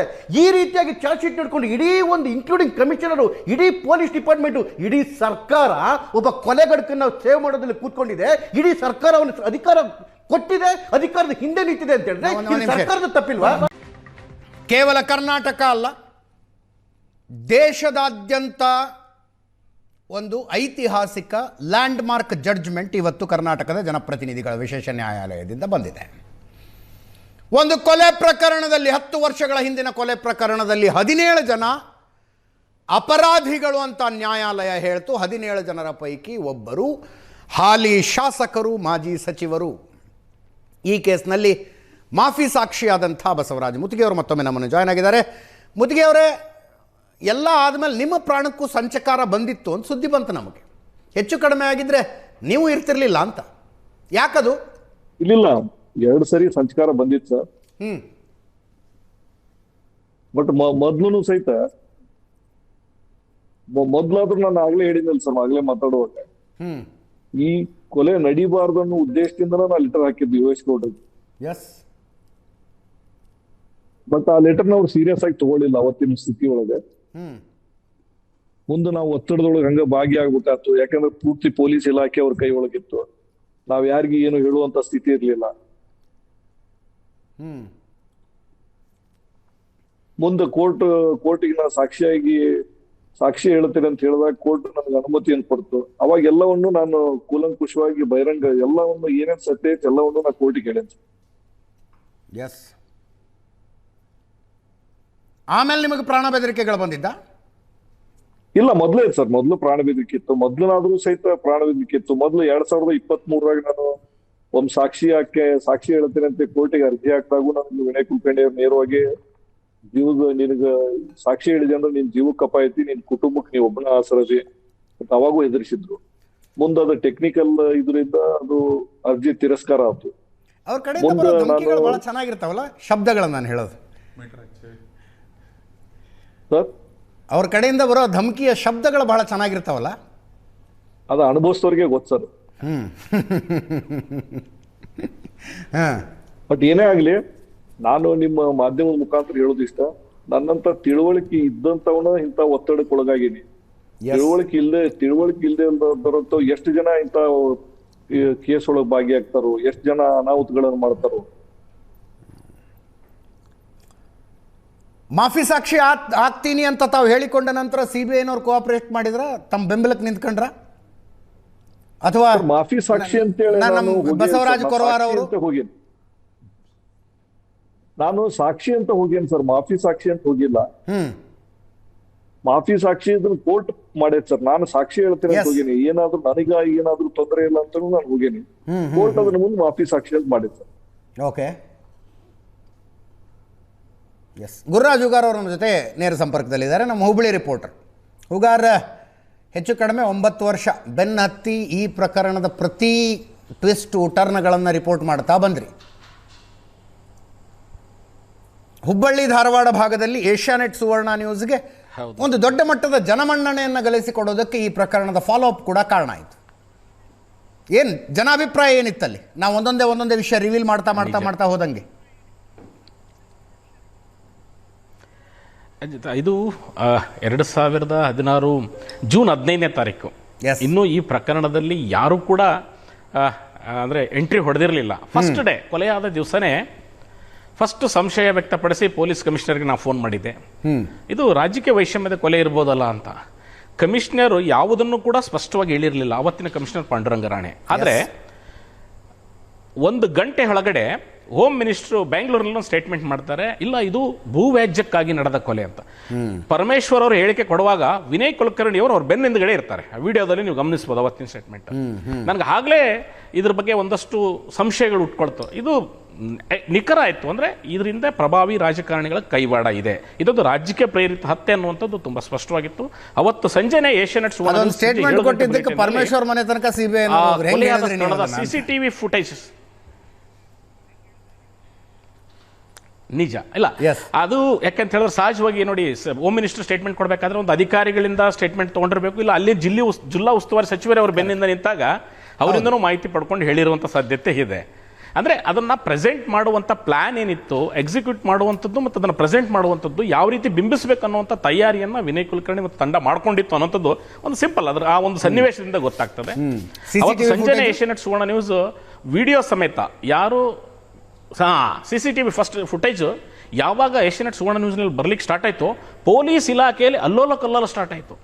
ಅವತ್ತೇ ನಮ್ಮ ಎಲ್ಲ ಕರೆಗಳ ಮಾಹಿತಿಯನ್ನು ಪೊಲೀಸರು ಸಂಗ್ರಹಿಸ್ತಾರೆ, ಯಾರು ಇವ್ರಿಗೆ ವಿಡಿಯೋ ಕೊಟ್ಟರು ಅನ್ನೋಂಥದ್ದು. ನನಗೆಲ್ಲ ಒಂದು ಸೋರ್ಸ್ಗಳೆಲ್ಲ ಹೇಳ್ತಾ ಇದ್ರು, ಇಲ್ಲ ನೀವು ವಿಡಿಯೋ ಟೆಲಿಕಾಸ್ಟ್ ಮಾಡಿದ್ದನ್ನು ನಿಲ್ಲಿಸಿ ಅಂತ ನನಗೆ ಕೊಟ್ಟಿರೋ ಸೋರ್ಸ್ ಹೇಳ್ತಾ ಇದ್ರು, ಇಲ್ಲ ಆಲ್ರೆಡಿ ಏರಾಗಿದೆ ಅಂತ. ಅದಾದ ನಂತರ ಅಧಿಕಾರಿಗಳು ಒಂದಷ್ಟು ದಿವಸಗಳ ಕಾಲ ನಮ್ಮ ಜೊತೆ ಮಾತನಾಡಲಿಕ್ಕೆ, ಫೋನ್ ರಿಸೀವ್ ಮಾಡಲಿಕ್ಕೆ ಕೂಡ ಹಿಂಜರಿತಾ ಇದ್ರು. ಈ ಪ್ರಕರಣ ಮತ್ತೆ ಅದಕ್ಕೆ ಟ್ವಿಸ್ಟ್ ಸಿಕ್ಕಿದೆ ಅಂತ ಹೇಳಿದ್ರೆ ಯಾವಾಗ ಈ ಒಂದು ಪ್ರಕರಣದಲ್ಲಿ ರಾಜಿ ಸಂಧಾನ ಮಾಡ್ಕೋಬೇಕು ಅಂತೇಳಿ DYSP ತುಳಜಪ್ಪ ಸುಲ್ಫಿ ಗುರುನಾಥ್ ಗೌಡ್ರ ಮನೆಗೆ ಹೋಗ್ತಾರೆ, ಅವ್ರ ತೋಟದ ಮನೆಗೆ ಹೋಗ್ತಾರೆ, ಕಾರ್ ತಗೊಂಡು ಹೋಗ್ತಾರೆ. ಆ ಎಲ್ಲ ಫುಟೇಜಸ್ ಯಾವಾಗ ಏಷ್ಯಾನೆಟ್ ಸುವರ್ಣ ನ್ಯೂಸ್ ಬ್ರೇಕ್ ಮಾಡ್ತು, ಅದಾದ ನಂತರ ಗುರುನಾಥ್ ಗೌಡ್ರನ್ನ ಮಹೇಶ್ ಶೆಟ್ಟಿ ನಿವಾಸಕ್ಕೆ ರಾಜಿ ಸಂಧಾನ ಮಾಡ್ಲಿಕ್ಕೆ ಹೋಗ್ತಾರೆ. ಆವಾಗ ಗೊತ್ತಾಯ್ತು ವಿನಯ್ ಕುಲಕರ್ಣಿ ಇದರಲ್ಲಿ ನವೆಂಬರ್ನಲ್ಲಿ ನೇರವಾಗಿ ವಿನಯ್ ಕುಲಕರ್ಣಿ ಪಾತ್ರ ಇಲ್ಲದೆ ಹೋಗಿದ್ರೆ, ಯಾಕೆ ಆರೋಪಿತರು ನನಗೆ ಸಂಬಂಧ ಇಲ್ಲ ಅನ್ನೋದಾದ್ರೆ ಯಾಕೆ ವಿನಯ್ ಕುಲಕರ್ಣಿ ರಾಜಿ ಸಂಧಾನಕ್ಕೆ ಹೋಗ್ತಾರೆ ಅನ್ನುವಂಥ ಕುತೂಹಲ ಸೃಷ್ಟಿಯಾಯಿತು. ಸುದ್ದಿಗಳು ಮಾಡಿದ್ವಿ. ಮಲ್ಲಮ್ಮ ಫ್ಯಾಮಿಲಿ ಎಲ್ಲ ಕರ್ಕೊಂಡ್ಬಂದಾಗ ಸ್ವತಃ ಮಲ್ಲಮ್ಮನನ್ನು ಕೂಡ ಹೈಜಾಕ್ ಮಾಡ್ತಾರೆ. ಅಂದರೆ ವಿನಯ್ ಕುಲಕರ್ಣಿ ಈ ಪ್ರಕರಣದಲ್ಲಿ ಸುಪಾರಿ ಕೊಡಲಿಕ್ಕೆ ಅಥವಾ ಕೊಲೆ ಮಾಡಿಸ್ಲಿಕ್ಕೆ ಏನೆಲ್ಲ ಶ್ರಮಗಳನ್ನು ವಹಿಸಿದ್ರು, ನಂತರ ತಾನು ಅದರಲ್ಲಿ ಭಾಗಿಯಾಗಿಲ್ಲ ಅಂತ ಬಿಂಬಿಸ್ಕೊಳ್ಳಿಕ್ಕೆ ಸಾಕಷ್ಟು ತಪ್ಪುಗಳನ್ನು ಪುನರಾವರ್ತನೆ ಮಾಡ್ತಾ ಹೋದ್ರು. ಅದೇ ನಮಗೆ ಎವಿಡೆನ್ಸಸ್ ಆಯಿತು. ಅದರ ಮೇಲೆ ನಾವು ಸುದ್ದಿಗಳನ್ನು ಬಿಲ್ಡ್ ಮಾಡಿದ್ವಿ. ಅಂದರೆ ಮಿನಿಸ್ಟರ್ ವಿತ್ ಮರ್ಡರ್ ಅಂತೇಳಿ ಒಂದು ಸೀರೀಸೇ ಸುವರ್ಣ ನ್ಯೂಸ್ನೆಲ್ಲ ಅವತ್ತು ನಾವು ಟೆಲಿಕಾಸ್ಟ್ ಮಾಡಿದ್ವಿ. ವಿನಯ್ ಕುಲಕರ್ಣಿ ದರ್ಪ ದೌಲತ್ತು ಆ್ಯಟಿಟ್ಯೂಡ್ ಅಂದರೆ ಅವರ ಬಿಹೇವಿಯರ್, ಬಾಡಿ ಲ್ಯಾಂಗ್ವೇಜ್ ಏನಿತ್ತು, ಅದು ಸಭ್ಯಸ್ಥರು ಯಾರು ಕೂಡ ಒಪ್ಕೊಳ್ಳಿಕ್ಕೆ ಸಾಧ್ಯವಿಲ್ಲ. ಅದು ಎಲ್ಲರನ್ನ ಅಂದರೆ ಪಿಂಚ್ ಮಾಡ್ತಾ ಇತ್ತು. ಈ ಥರದ ರಾಜಕಾರಣಿಗಳು, ಈ ಥರದ ವ್ಯವಸ್ಥೆ ನಮ್ಮಲ್ಲಿ ನಾ ಆಗಲೇ ಹೇಳ್ತಾ ಇದ್ದೆ, ತಿಂದು ಬದುಕೋ ರಾಜಕಾರಣಿಗಳಾದರೂ ಸಹಿಸ್ಕೋಬೋದು. ಈ ಕೊಂದು ಬದುಕ್ತೀನಿ ಅಂದರೆ ಇಂಥ ರಾಜಕಾರಣಿಗಳು ಸಹಿಸ್ಕೋತಾ ಕೂತ್ರೆ ಪತ್ರಿಕೋದ್ಯಮ ಆಗಿರಲಿ ಅಥವಾ ಸಾಮಾಜಿಕ ಹೋರಾಟಗಾರರಾಗಿರಲಿ ಯಾರಾದರೂ ಒಬ್ಬರು ಧ್ವನಿ ಎತ್ತಲೇಬೇಕು. ಹಾಗಾಗಿ ಈ ವಿಷಯವನ್ನು ನಾವು ನಿರಂತರವಾಗಿ ಫಾಲೋ ಅಪ್ ಮಾಡಬೇಕಾಯ್ತು. ಎಸ್, ಕಂಗ್ರ್ಯಾಚುಲೇಷನ್ಸ್ ನಿಮಗೂ ಕೂಡ. ಕೊರೋರವರೇ, ರಾಕೇಶ್ ರಂಜನ್ ಏನು ಆ ಹೆಸರಿನ ಮಹತ್ವ ಈ ಕೇಸ್ನಲ್ಲಿ? ಬಹಳ ಅದ್ಭುತ ಅಧಿಕಾರಿ. ನಾ ಸಂಜೆ ಲೈವ್ನಲ್ಲಿ ಹೇಳಿದೆ, ಒಂದು ಕೊಲೆ ಕೇಸಿನ ತನಿಖೆ ಹೆಂಗೆ ಮಾಡಬಾರದು ಅನ್ನೋದನ್ನು ನೋಡಬೇಕು ಅಂದರೆ ಧಾರವಾಡ ಪೊಲೀಸರು ಸಲ್ಲಿಸಿರುವ ಚಾರ್ಜ್ ಶೀಟ್ ನೋಡಿ. ಒಂದು ಕೊಲೆ ಕೇಸಿನ ತನಿಖೆ ಹೆಂಗೆ ಮಾಡಬೇಕು ಅನ್ನೋದನ್ನ ಏನಾದ್ರು ತಿಳ್ಕೋಬೇಕು ಅಂದರೆ CBI ಹಾಕಿರೋ ಚಾರ್ಜ್ ಶೀಟ್ ನೋಡಿ ಅಂತ. ಬಹಳ ನಾನು ಹೇಳ್ಬೇಕಂತ ಏನು ಮೈನ್ಯೂಟ್ ಡೀಟೇಲ್ಸಿಗೆ ಹೋದ್ರಿ ಈ ತನಿಖೆಯಲ್ಲಿ? ಹೌದು ಸರ್, ಹೌದು ಸರ್. ಬಹಳ ಏನಂತ ಕೇಳಿದರೆ, ಅವರು ಈ ಪ್ರಕರಣದಲ್ಲಿ ಆಯುವಾಗಿ ಬಂದಾಗ ಫಸ್ಟ್ ಟೈಮ್ ಗುರುನಾಥ್ ಗೌಡರ ತೋಟಕ್ಕೆ ಬರ್ತಾರೆ. ಅವರು ಗುರುನಾಥ್ ಗೌಡ್ರಿಗೆ ಹಿಂದಿ ಬರುವುದಿಲ್ಲ. ಗುರುನಾಥ್ ಗೌಡ್ರು ನನಗೊಂದು ಫೋನ್ ಮಾಡಿ ಹೇಳ್ತಾರೆ, CBI ಅಧಿಕಾರಿಗಳು ಮನೆಗೆ ಬಂದಾರ, ನಿನ್ನ ಒಂದಿಷ್ಟೆಲ್ಲ ಡೀಟೇಲ್ಸ್. ಅವಾಗ ನಾನು ಭಾಳ ಡೀಟೇಲ್ಸನ್ನು ಕಲೆ ಹಾಕಿದ್ದೆ. ನಾನು ನೀ ಬರೋಕ್ಕೆ ಸಾಧ್ಯ ಐತೇನೋ ಅಂತೇಳಿ, ಆಯ್ತು ಬರ್ತೀನಿ, ಅವ್ರು ಬಯಸಿದ್ರೆ ನಾನು ಬರ್ತೀನಿ, ಇಲ್ಲಾಂದ್ರೆ ನಾನು ಬರೋಕ್ಕೆ ಹೋಗೋದಿಲ್ಲ ಅಂತೇಳಿದೆ. ಅವಾಗ ಬಂದರು.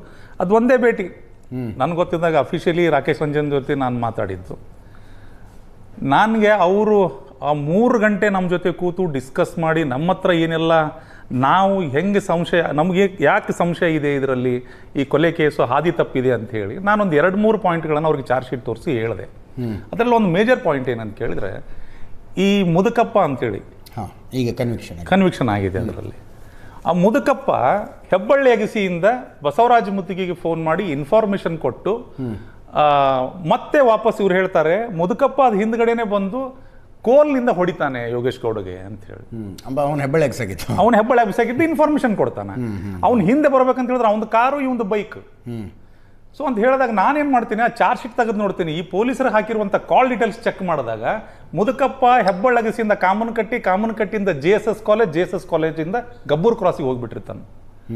ಇವರು ಎಲ್ಲರೂ ಕಾಲ್ ಡೀಟೇಲ್ಸ್ ಅಲ್ಲಿ A1 ಇಂದ ಹಿಡ್ಕೊಂಡು A5 ವರೆಗೂ ಎಲ್ಲರದ್ದು ಕಾಲ್ ಡೀಟೇಲ್ಸ್ ಇರುತ್ತಲ್ಲ, ಅದನ್ನು ಚೆಕ್ ಮಾಡಿದಾಗ ಅವರು ಸಪ್ತಾಹಪುರದ ಸುತ್ತಮುತ್ತಲೇ ಇರ್ತಾರೆ. ಅಲ್ಲಿಂದ ಅವರು ಬೈಪಾಸ್ ಕಡೆ, ಮಿಚಿಗಿನ್ ಕಾಂಪೌಂಡಿಂದ ಬೈಪಾಸ್ ಕಡೆ ಹೋಗಿ ಇವರು ಕೂಡ ಗಬ್ಬೂರಿಗೆ ಹೋಗಿ ಸೇರ್ತಾರೆ ಅವರು. ಸೊ ಅವಾಗ ನಾನು ಅದನ್ನ ಆ ಪಾಯಿಂಟ್ ಅನ್ನ ಹೇಳ್ತೀನಿ, ಇಲ್ಲಿ ಪೊಲೀಸರು ಎಲ್ಲಿ ದಾರಿ ತಪ್ಪಿದ್ರು ಅಂತೇಳಿ. ಪ್ರಕರಣದ ಮೇಲೆ ಕಲ್ಲು ಹಾಕಿದ್ದು.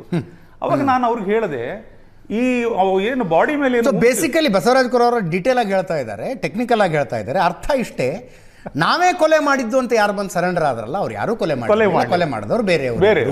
ಆ ಸಂಶಯ ಬರೋದಕ್ಕೆ ಏನು ಕಾರಣ ಆಯಿತು ಅಂತ ಹೇಳ್ತಾರೆ ಅವ್ರು. ಎಸ್, ಅದರಲ್ಲಿ ರಾಕೇಶ್ ರಂಜನ್ ಅವರು ಅವತ್ತು ಕೇಳುವಾಗ ನಾನು ಅವ್ರಿಗೆ ಎಕ್ಸ್ಪ್ಲೇನ್ ಮಾಡಿದೆ, ಸರ್ ಅದರಲ್ಲಿ 57 ಪೆಟ್ಟುಗಳಿದಾವೆ, ಬಾಡಿ ಮೇಲೆ ಉಂಡ್ಸ್ ಅದಾವೆ. ಅವು ಎಲ್ಲ ಪೆಟ್ಟುಗಳನ್ನು ನೋಡಿದರೆ ನೀವು ಎಲ್ಲವೂ ಕೂಡ ಅರ್ಧ ಇಂಚು, 1 ಇಂಚು, 1.5 ಇಂಚು, 2 ಇಂಚು ಒಳಗಡೆ ಹೋಗಿರುವಂಥವು. ಈಗ ಪೊಲೀಸರು ಏನು ಸೀಸ್ ಮಾಡಿದಾರಲ್ಲ, ಒಂದು ತಲವಾರು, ಒಂದು ಚಾಕು, ಕೋಲು, ಬಡಿಗೆ ಏನು ಸೀಸ್ ಮಾಡಿದಾರೆ, ಇದರಿಂದ ಅದು ಆಗೋದಲ್ಲ. ಎಸ್. ಸೊ ಇವು ಕೊಲೆ ಮಾಡಿದವರೆಲ್ಲ ಪ್ರೊಫೆಷನಲ್ಸೇ. 1 ನಿಮಿಷ 8 ಸೆಕೆಂಡ್ ಒಂದು ಸಲ ಆ CCTV ಕ್ಯಾಮ್ರಾದ ಮುಂದೆ ಬಂದು ವಾಪಸ್ ಅವರು ಓಡಿ ಆ CCTV ಕ್ಯಾಮ್ರಾ ಬರ್ಬೇಕಂತ ಕೇಳಿದ್ರೆ 1 ನಿಮಿಷ 8 ಸೆಕೆಂಡ್. 1 ನಿಮಿಷ 8 ಸೆಕೆಂಡಲ್ಲಿ ಅಷ್ಟು ಪೆಟ್ಟನ್ನು ಹೊಡೆದು, ಕಾರ್ ಪುಡಿ ಉಗ್ಗಿ ಅಷ್ಟು ಪೆಟ್ಟು ಹೊಡೆದವನಿಗೆ ವಾಪಸ್ ಬರ್ಬೇಕಂದ್ರೆ ಅದು ಪ್ರೊಫೆಷನಲ್ಸೇ ಮಾಡೋಕ್ಕೆ ಸಾಧ್ಯ. ಸೊ ಅವಾಗ ಅವನ್ನೆಲ್ಲವನ್ನು ಎಕ್ಸ್ಪ್ಲೇನ್ ಮಾಡಿದಾಗ ರಾಕೇಶ್ ರಂಜನ್ ಅವರು ಅವ್ರ ಜೊತೆ ಇನ್ನೊಬ್ಬರು ವೇಣುಗೋಪಾಲ್ ಅಂತ ಬಂದಿದ್ರು ಸರ್. ಅವತ್ತು 3 ಗಂಟೆಗೂ ಅಧಿಕ ನಮ್ಮ ಜೊತೆ ಕೂತರು, ಡಿಸ್ಕಸ್ ಮಾಡಿದರು.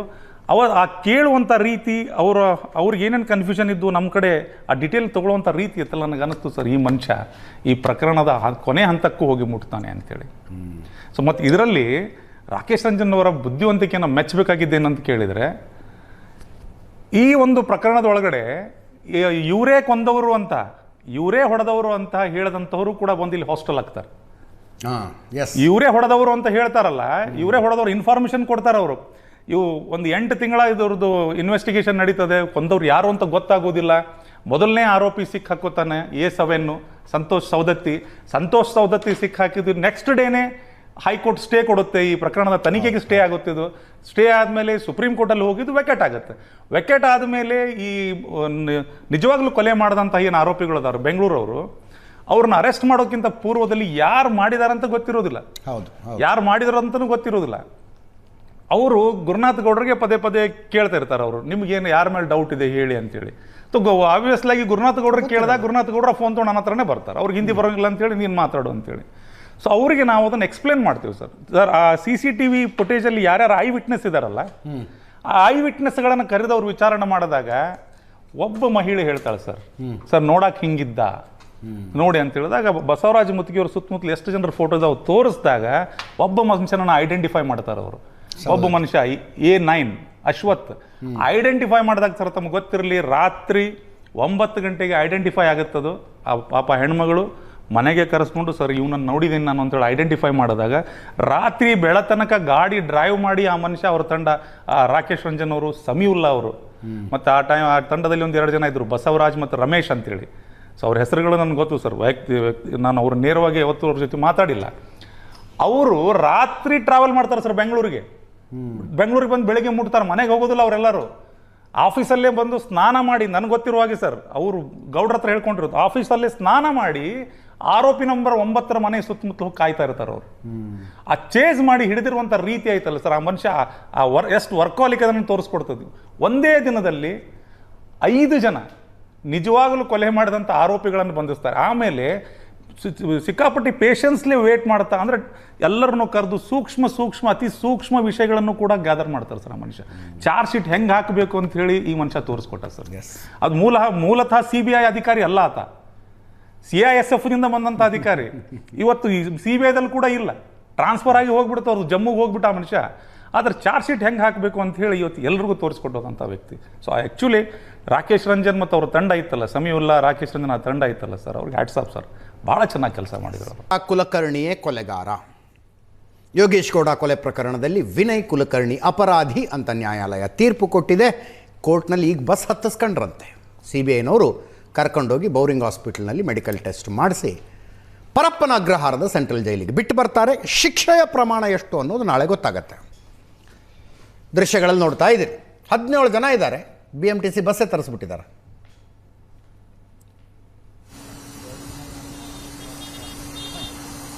ಇವತ್ತು ಇಂಥದ್ದೊಂದು ತೀರ್ಪು ಬರುವುದಕ್ಕೆ ಕಾರಣರಾದವರು ಯಾರ್ಯಾರು ಅಂತ ಮಾತಾಡ್ತಾ ಇದ್ವಿ. CBIನ IO ಆಗಿದ್ದ Rakesh Ranjan. Text book charge sheet ಇದು. ಒಂದು ಕೊಲೆ ಪ್ರಕರಣದ ತನಿಖೆ ಹೆಂಗೆ ನಡಿಬೇಕು ಅನ್ನೋದನ್ನು ಯಾರು ತಿಳ್ಕೋಬೇಕಂದ್ರೆ ಇದರ ಚಾರ್ಜ್ ಶೀಟ್ ಓದಬೇಕು. ಅಡ್ವೊಕೇಟ್ ದೀಪಕ್ ಶೆಟ್ಟಿ ಅವ್ರು ಯಾವತ್ತೂ ಕ್ಯಾಮ್ರಾದ ಮುಂದೆ ಬರೋದಿಲ್ಲ, ಮೀಡಿಯಾದ ಮುಂದೆ ಬರೋದಿಲ್ಲ, ತುಂಬ ನಾಚಿಕೆಯ ಸ್ವಭಾವ. ಬಟ್ ಆ ಮನುಷ್ಯನ ಎಷ್ಟು ಹೊಗಳಿದ್ರು ಕಡಿಮೆನೇ ಸರ್. ನಾವು ಮೊಟ್ಟ ಮೊದಲ ಬಾರಿಗೆ ಬೆಂಗಳೂರಿಗೆ ಬಂದಾಗ ಗುರುನಾಥ್ ಗೌಡ್ರನ್ನ ಕರ್ಕೊಂಡು ದೀಪಕ್ ಶೆಟ್ಟರ್ ಹತ್ರ ಬಂದಾಗ ಒಬ್ಬ ಹಿರಿಯ ವಕೀಲರು ದೀಪಕ್ ಶೆಟ್ಟರ್ ಹೆಸರು ಹೇಳಿದರು. ಈ ಹುಡುಗನ ಹತ್ರ ಹೋಗಿ ಈಗ ತಾನೇ ಸುಪ್ರೀಂ ಕೋರ್ಟಲ್ಲಿ ಒಂದು 4 ವರ್ಷ ಪ್ರಾಕ್ಟೀಸ್ ಮಾಡಿ ಬಂದಾನ, ಬೆಂಗಳೂರಲ್ಲಿ ಪ್ರಾಕ್ಟೀಸ್ ಮಾಡ್ತಾ ಇದ್ದಾನೆ ಹೋಗಿ ಅಂತ ಕಳಿಸ್ಕೊಟ್ಟಾಗ ಚಾರ್ಜ್ ಶೀಟ್ ಬಿಟ್ಟರೆ ಕೆಲವೊಂದಿಷ್ಟು ನನಗೇನೋ ಡೌಟ್ಗಳಿದ್ದು, ನನ್ನ ಹತ್ರ ಏನು ಇಲ್ಲಿ ಎಲ್ಲೆಲ್ಲಿ ಹಳ್ಳ ಹಿಡಿಸಾರ ಇವರು ಅಂತೇಳಿತ್ತು. ಆ ಒಂದಿಷ್ಟು ಕ್ವಶನ್ಸ್ ಬಿಟ್ಟರೆ ನನ್ನ ಹತ್ರ ಏನೂ ಇರಲಿಲ್ಲ. ಅಡೋಗ ದೀಪಕ್ ಶೆಟ್ಟರ್ಗೆ ಅಷ್ಟೇ ಕೊಟ್ಟಿದ್ದು ನಾನು. ಅವಾಗ ಹೇಳಿದ್ರು ಇದ್ರ ಮೇಲೆ ಏನು ಮಾಡೋಕ್ಕೆ ಸಾಧ್ಯ ಬಸವರಾಜ್ ಅವರು ಅಂತೇಳಿ. ಇಲ್ಲ, ನಾವು ಏನಾದರೂ ಮಾಡಬೇಕು, ಇದ್ರ ಸತ್ಯ ಮುಚ್ಚಾಕಾರ ಇದನ್ನು ಹೊರಗಡೆ ತರಬೇಕು ನಾವು ಅಂತೇಳಿ. ಸರಿ, ಹಾಗಾದರೆ ಒಂದು ತಯಾರಿ ಮಾಡೋನು, ನಾವು ಒಂದು ರಿಟ್ ಹಾಕ್ಕೊಳ್ಳೋಣ. ಸರ್, ಏನು ದೀಪಕ್ ಶೆಟ್ಟಿ ಅವತ್ತು ಫಸ್ಟ್ ಡೇ ನಮ್ಮ ಜೊತೆ ನಾನು ಆಯಿತು ನಿಮ್ಮ ಜೊತೆ ನಿಂದಿರ್ತೀನಿ ಮಾಡ್ತೀನಿ ಅಂತ ಹೇಳಿ ನಿಂತ್ಕೊಂಡ್ರು, ಇವತ್ತವರೆಗೂ ನಿಂತ್ಕೊಂಡ್ರು ಸರ್. ನಿಮ್ಗೆ ಗೊತ್ತಿರಲಿ, ಸಿಂಗಲ್ ₹1 ಯಾವ ಹೈಕೋರ್ಟ್ ವಕೀಲರಿಗೂ ಕೂಡ ನಾವು ಕರೆದ್ರೆ ಮಿನಿಮಮ್ ಫೀಸ್ ಇಲ್ಲದೆ ಯಾರೂ ಬರೋದಿಲ್ಲ ಸರ್. ಸಿಂಗಲ್ ₹1 ಕೂಡ ಇವತ್ತಿಗೂ ಕೊಟ್ಟಿಲ್ಲ ಸರ್. ಆ ಮನುಷ್ಯನ ಬಗ್ಗೆ ನಾ ಎಷ್ಟು ಹೇಳಿದ್ರು ಕಡಿಮೆನೆ. ದೀಪಕ್ ಶೆಟ್ಟಿ ಇಲ್ಲದೆ ಹೋಗಿದ್ರೆ ಈ ಪ್ರಕರಣ ಇಲ್ಲಿವರೆಗೂ ಬರ್ತಾನೂ ಇರಲಿಲ್ಲ. ನಾವು ಹೊರಗಡೆ ಹೋರಾಟ ಮಾಡ್ತಿದ್ವಿ, ಧ್ವನಿ ಎತ್ತುತ್ತಿದ್ವಿ, ಯಾರು ಕೇರ್ ಮಾಡ್ತಿದ್ರು ಸರ್? ಇವತ್ತು ಕೋರ್ಟ್ ಒಳಗಡೆ ತೊಗೊಂಡು ಬಂದು ನ್ಯಾಯಾಲಯದಲ್ಲಿ ಇವತ್ತಿನ ಡಿಸ್ಕಷನಿಗೆ ಕರೆದೆ ಅವ್ರನ್ನ. ಅವ್ರು ಹೇಳ್ತಾರೆ ನಾಳೆ ಅಪೀಲ್ ಹೋಗ್ತಾರೆ ವಿನಯ್ ಕುಲಕರ್ಣಿ, ಅದನ್ನ ಕ್ವಶನ್ ಮಾಡಕ್ಕೆ ನಾನು ಹೈಕೋರ್ಟಲ್ಲಿ ಇರಬೇಕಾಗುತ್ತೆ, ನಾನು ಡಾಕ್ಯುಮೆಂಟ್. ಹೌದು ಸರ್, ಭಾಳ ನಾಚಿಕೆ ಸ್ವಭಾವದ ವ್ಯಕ್ತಿ. ಆದರೆ ಈ ಪ್ರಕರಣ ಇವತ್ತಿಗೆ ಇಲ್ಲಿ ಬರಬೇಕು ಅಂತ ಕೇಳಿದ್ರೆ ದೀಪಕ್ ಶೆಟ್ಟರ್ ಬಹಳ ಕಾರಣ ಸರ್.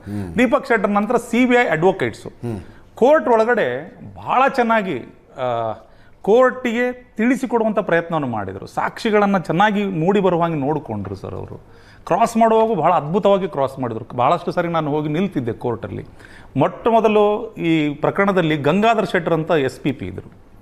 ಗಂಗಾಧರ್ ಶೆಟ್ಟರು ಆ ಒಂದು ಪಾಯನ ಹಾಕುವಂಥ ಕೆಲಸ ಮಾಡಿದರು ಈ ಪ್ರಕರಣದಲ್ಲಿ. ಆಕ್ಚುಲಿ ಪಾಯ ಚಾರ್ಜ್ ಶೀಟು, ಚಾರ್ಜ್ ಅದರ ಮೇಲೆ ಪ್ರಾಸಿಕ್ಯೂಟರ್ಗಳ ಏನು ಸತ್ಯಾಂಶಗಳನ್ನು ಹೆಂಗೆ ತರಬೇಕು ಅದೆಲ್ಲ ಕೆಲಸವನ್ನು ಗಂಗಾಧರ್ ಶೆಟ್ಟರ್ ಮಾಡಿದರು. ಗಂಗಾಧರ್ ಶೆಟ್ಟರು ಅವ್ರದ್ದು ಟೈಮ್ ಪೀರಿಯಡ್ ಮುಗೀತು ಮತ್ತು ಅವರಿಗೆ ಸಾಕಷ್ಟು ಪ್ರಕರಣ ಕೇಸ್ಗಳು ಅವ್ರ ಕೈಯಲ್ಲಿದ್ದು ಬಿಟ್ಟು ಹೋಗ್ತಾ ಇದ್ದು. ಇದು ಡೇ ಬೈ ಡೇ ಕೇಸ್ ನಡೀತಾ ಇರೋದ್ರಿಂದ ಅವ್ರು ಹೇಳಿದ್ರು ವಾಲಂಟಿಯರ್ ಆಗಿಲ್ಲ, ನಾನು ಬಿಟ್ಬಿಡ್ತೀನಿ, ನನಗೆ ಆಗ್ತೇ ಇಲ್ಲ, ಎಲ್ಲ ಕೇಸ್ಗಳನ್ನು ಬಿಡಬೇಕಾಗಿದೆ ಅಂತೇಳಿ. ತದನಂತರ CBI ಅಡ್ವೊಕೇಟೇ ಇದರಲ್ಲಿ ಬಂದರು, ಶ್ರೀಮತಿ ಹೇಮಾ ಅಂತೇಳಿ. ಅವ್ರ ಜೊತೆ ಒಬ್ಬರು ಬಾಲಾಜಿ ಅಂತೇಳಿ ಒಬ್ಬರು ಅಡ್ವೊಕೇಟು.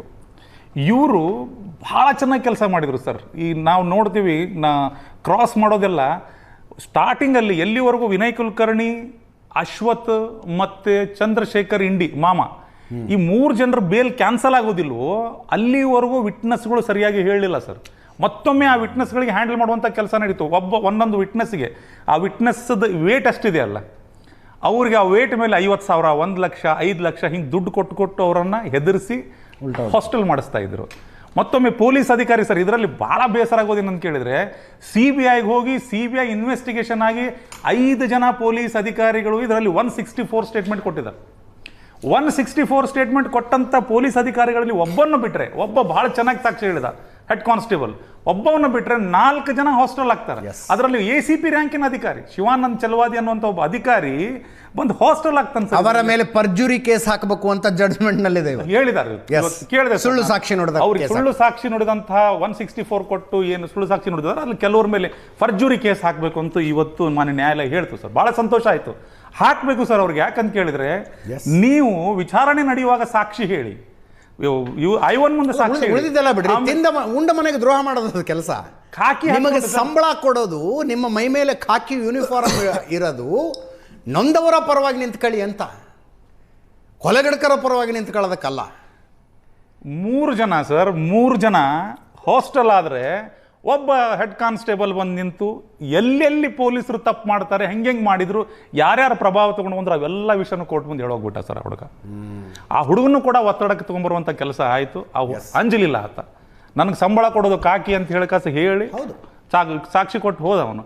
ಈ ಪ್ರಕರಣದಲ್ಲಿ ಸರ್ ಒಂದು 4 ಸಾಕ್ಷಿಗಳು ನಾನು ನೋಡಿದ ಹಾಗೆ ಯಾವುದಕ್ಕೂ ಮಣಿಲಿಲ್ಲ, ಯಾರಿಗೂ ಅಂಜಲಿಲ್ಲ, ಜಬರ್ದಸ್ತಾಗಿ ಸಾಕ್ಷಿ ಹೇಳಿದರು. ಸ್ಪೆಷಲಿ ಇವ್ರು ಬೇಲ್ ಕ್ಯಾನ್ಸಲ್ ಆದಮೇಲೆ ಏನು ಬಂದು ಸಾಕ್ಷಿ ಹೇಳಿದ್ರಲ್ಲ ಸರ್, ಬಹಳಷ್ಟು ಜನ ಬಂದು ಧೈರ್ಯದಿಂದ ಬಂದು ಸಾಕ್ಷಿ ಹೇಳಿದ್ರು ಕೋರ್ಟ್ಗೆ. ಕೋರ್ಟ್ ಆವಾಗ ಏನಾದರೂ ಇವ್ರು ಬೇಲ್ ಕ್ಯಾನ್ಸಲ್ ಮಾಡದೆ ಹೋಗಿದ್ರೆ, ಇವ್ರು 3 ಜನರು ಬೇಲ್ ಕ್ಯಾನ್ಸಲ್ ಮಾಡದೆ ಹೋಗಿದ್ರೆ ಇವತ್ತು ಇಷ್ಟು ಸಾಕ್ಷಿಗಳು ಬರ್ತಿರ್ಲಿಲ್ಲ ಅಂತ ನನಗನ್ಸುತ್ತೆ. ಮತ್ತು ಹೀಗಾಗಿ ನಾನು CBI ತಂಡ, ರಾಕೇಶ್ ರಂಜನ್ ಅವ್ರ ತಂಡ ಆಗಿರ್ಬೋದು, ಗಂಗಾಧರ್ ಶೆಟ್ಟರು, ಹೇಮಾ ಮೇಡಮ್ ಅವ್ರ ತಂಡ ಆಗಿರ್ಬೋದು, ಮತ್ತು ಈಗಿರುವಂತಹ ಪ್ರೆಸಿಡೆಂಟ್ ಏನು ಇನ್ವೆಸ್ಟಿಗೇಷನ್ ಆಫೀಸರ್ ಇದ್ದಾರೆ, ಅಂದರೆ ಇನ್ಚಾರ್ಜ್ ಆಫೀಸರ್ ಯಾರಿದ್ದಾರಲ್ಲ ಸತೀಶ್ ಚಂದ್ರ ಝಾ, ಅವ್ರ ಮೂಲಕ ನಾನು ಕೈ ಮುಗಿದು ಧನ್ಯವಾದ ಹೇಳ್ತೇನೆ ಸರ್ ಅವರಿಗೆ. ಅವ್ರು ಭಾಳ ಚೆನ್ನಾಗಿ ಕೆಲಸ ಮಾಡಿದ್ದಾರೆ ಸರ್. ಎಲ್ಲ ಕರ್ನಾಟಕದ ರಾಜಕೀಯದಲ್ಲಿ ಒಂದು ಬಿಹಾರಿ ಅಧ್ಯಾಯ ಶುರುವಾಗದಿತ್ತು, ಕ್ಲೋಸ್ ಆಗಿದೆ. ಕ್ಲೋಸ್ ಆಯಿತು ಸರ್. ಥ್ಯಾಂಕ್ ಕೇಸಲ್ಲಿ ಕನ್ವಿಕ್ಟ್ ಆಗಿರೋ ಮೊದಲ ಸಚಿವ ಲೆವೆಲ್ನ ರಾಜಕಾರಣ ರಾಜ್ಯದಲ್ಲಿ ಮೊಟ್ಟ ಮೊದಲನೇ. ರಾಜ್ಯದಲ್ಲಿ ನನಗನ್ಸುತ್ತೆ ಇತ್ತೀಚಿನ ವರ್ಷ ಅಂದರೆ ಹಿಂದೆಲ್ಲ ಯಾವುದೋ ಮರ್ಡರ್ ಕೇಸ್ಗಳೆಲ್ಲ ಹೋಗಿರ್ತಕ್ಕಂಥವ್ರು ನೋಡಿದ್ವಿ, ಬಟ್ ಕನ್ವಿಕ್ಟ್ ಆಗಿ ಸರ್ ಇದು ವಿಶೇಷ ಕೇಸ್ ಯಾಕೆ ಹೇಳ್ಬಿಡ್ತೀನಿ ಸರ್, ನಾನು ಮರೆತು ಬಿಡ್ತಿದ್ದೆ. ಇದು 313 ಸ್ಟೇಟ್ಮೆಂಟಿಗೆ ಹೋದ ಮೇಲೆ CBIಗೆ ಹೋದಂಥ ಪ್ರಕರಣ. ಇದು ನನಗನ್ಸಿದ ಮಟ್ಟಿಗೆ ಭಾರತದ ಕಾನೂನಿನ ಇತಿಹಾಸದಲ್ಲಿ ಇದು ಮೊದಲನೇ ಕೇಸ್ ಅನ್ಸುತ್ತೆ ಸರ್. 313 ಸ್ಟೇಟ್ಮೆಂಟಿಗೆ ಹೋಗಿ CBIಗೆ ಹೋಗಿರುವಂತು. ಇದನ್ನ ಬಿಟ್ರೆ ಅಕ್ವಿಟಲ್ ಆಗಿರುವಂತ ಒಂದು ಪ್ರಕರಣ, ನೀವು ಎಲ್ಲರೂ ಉತ್ತರ ಪ್ರದೇಶದ್ದು ರಾಜು ಪಾಲ್ ಮರ್ಡರ್ ಕೇಸ್, ಅತೀಕ್ ಅಹಮದ್ ಅದರಲ್ಲಿ ಶಿಕ್ಷೆಗೆ ಒಳಪಡ್ತಾರಲ್ಲ. Raju Pal murder case acquit ಆದ ಮೇಲೆ ಅವರ ಪತ್ನಿ ML ಇದ್ದವರು ಸದನದಲ್ಲಿ ಹೊಯ್ಕೊಂಡ್ರು ಕೂಡ CBI ಕೊಡೋದಿಲ್ಲ ಅವಾಗಿನ ಸರ್ಕಾರ. ಸುಪ್ರೀಂ ಕೋರ್ಟ್ ಅದನ್ನ CBI ಕೊಡುತ್ತೆ. CBI ಕೊಟ್ಟ ಮೇಲೆ CBI ತನಿಖೆ ಮಾಡುತ್ತೆ, ಅದರಲ್ಲಿ ಎಲ್ಲರಿಗೂ ಶಿಕ್ಷೆ ಆಗುತ್ತೆ. 313 ಹೋದ ಪ್ರಕರಣನೂ ಕೂಡ ಆ ಪ್ರಕರಣನೂ ಕೂಡ ಸರ್ಕಾರ CBI ಕೊಡುತ್ತೆ, ಅದು CBI ತನಿಖೆ ಮಾಡಿದಾಗ ಅದಕ್ಕೂ ಕೂಡ ಇವತ್ತು ಶಿಕ್ಷೆ ಆಗಿದೆ. ಇವು ಎರಡು ವಿಶೇಷ ಪ್ರಕರಣಗಳು ಸರ್. ಬಹಳ ಬೇಜಾರಾಗೋದಂದ್ರೆ ಆಡಳಿತ ಪಕ್ಷದವರು ಇದನ್ನು ಮುಚ್ಚಾಕ್ಲಿಕ್ಕೆ ಪ್ರಯತ್ನ ಪಟ್ಟರೆ ನಂತರ ಬಂದಿರತಕ್ಕಂಥ ಪಕ್ಷಗಳು ಇವರನ್ನ ಪಕ್ಷಕ್ಕೆ ಒಳಗೆ ತೆಗೆದುಕೊಳ್ಳಿಕ್ಕೆ ಪ್ರಯತ್ನ ಪಟ್ಟರು. 8:30 ಮಾತಾಡ್ತೀನಿ ಅದ್ರ ಬಗ್ಗೆ. ಥ್ಯಾಂಕ್ ಯು ಸೋ ಮಚ್ ಎಲ್ಲರಿಗೂ. ಇದರೊಂದಿಗೆ ಇವತ್ತಿನ ಲೆಫ್ಟ್ ರೈಟ್ ಆ್ಯಂಡ್ ಸೆಂಟರ್ ಮುಗಿಸ್ತಾ ಇದ್ದೀವಿ. ನೇರ ದಿಟ್ಟ ನಿರಂತರ ಸುದ್ದಿಗಾಗಿ ನೋಡ್ತಾ ಇರಿ ಏಷ್ಯಾನೆಟ್ ಸುವರ್ಣ ನ್ಯೂಸ್.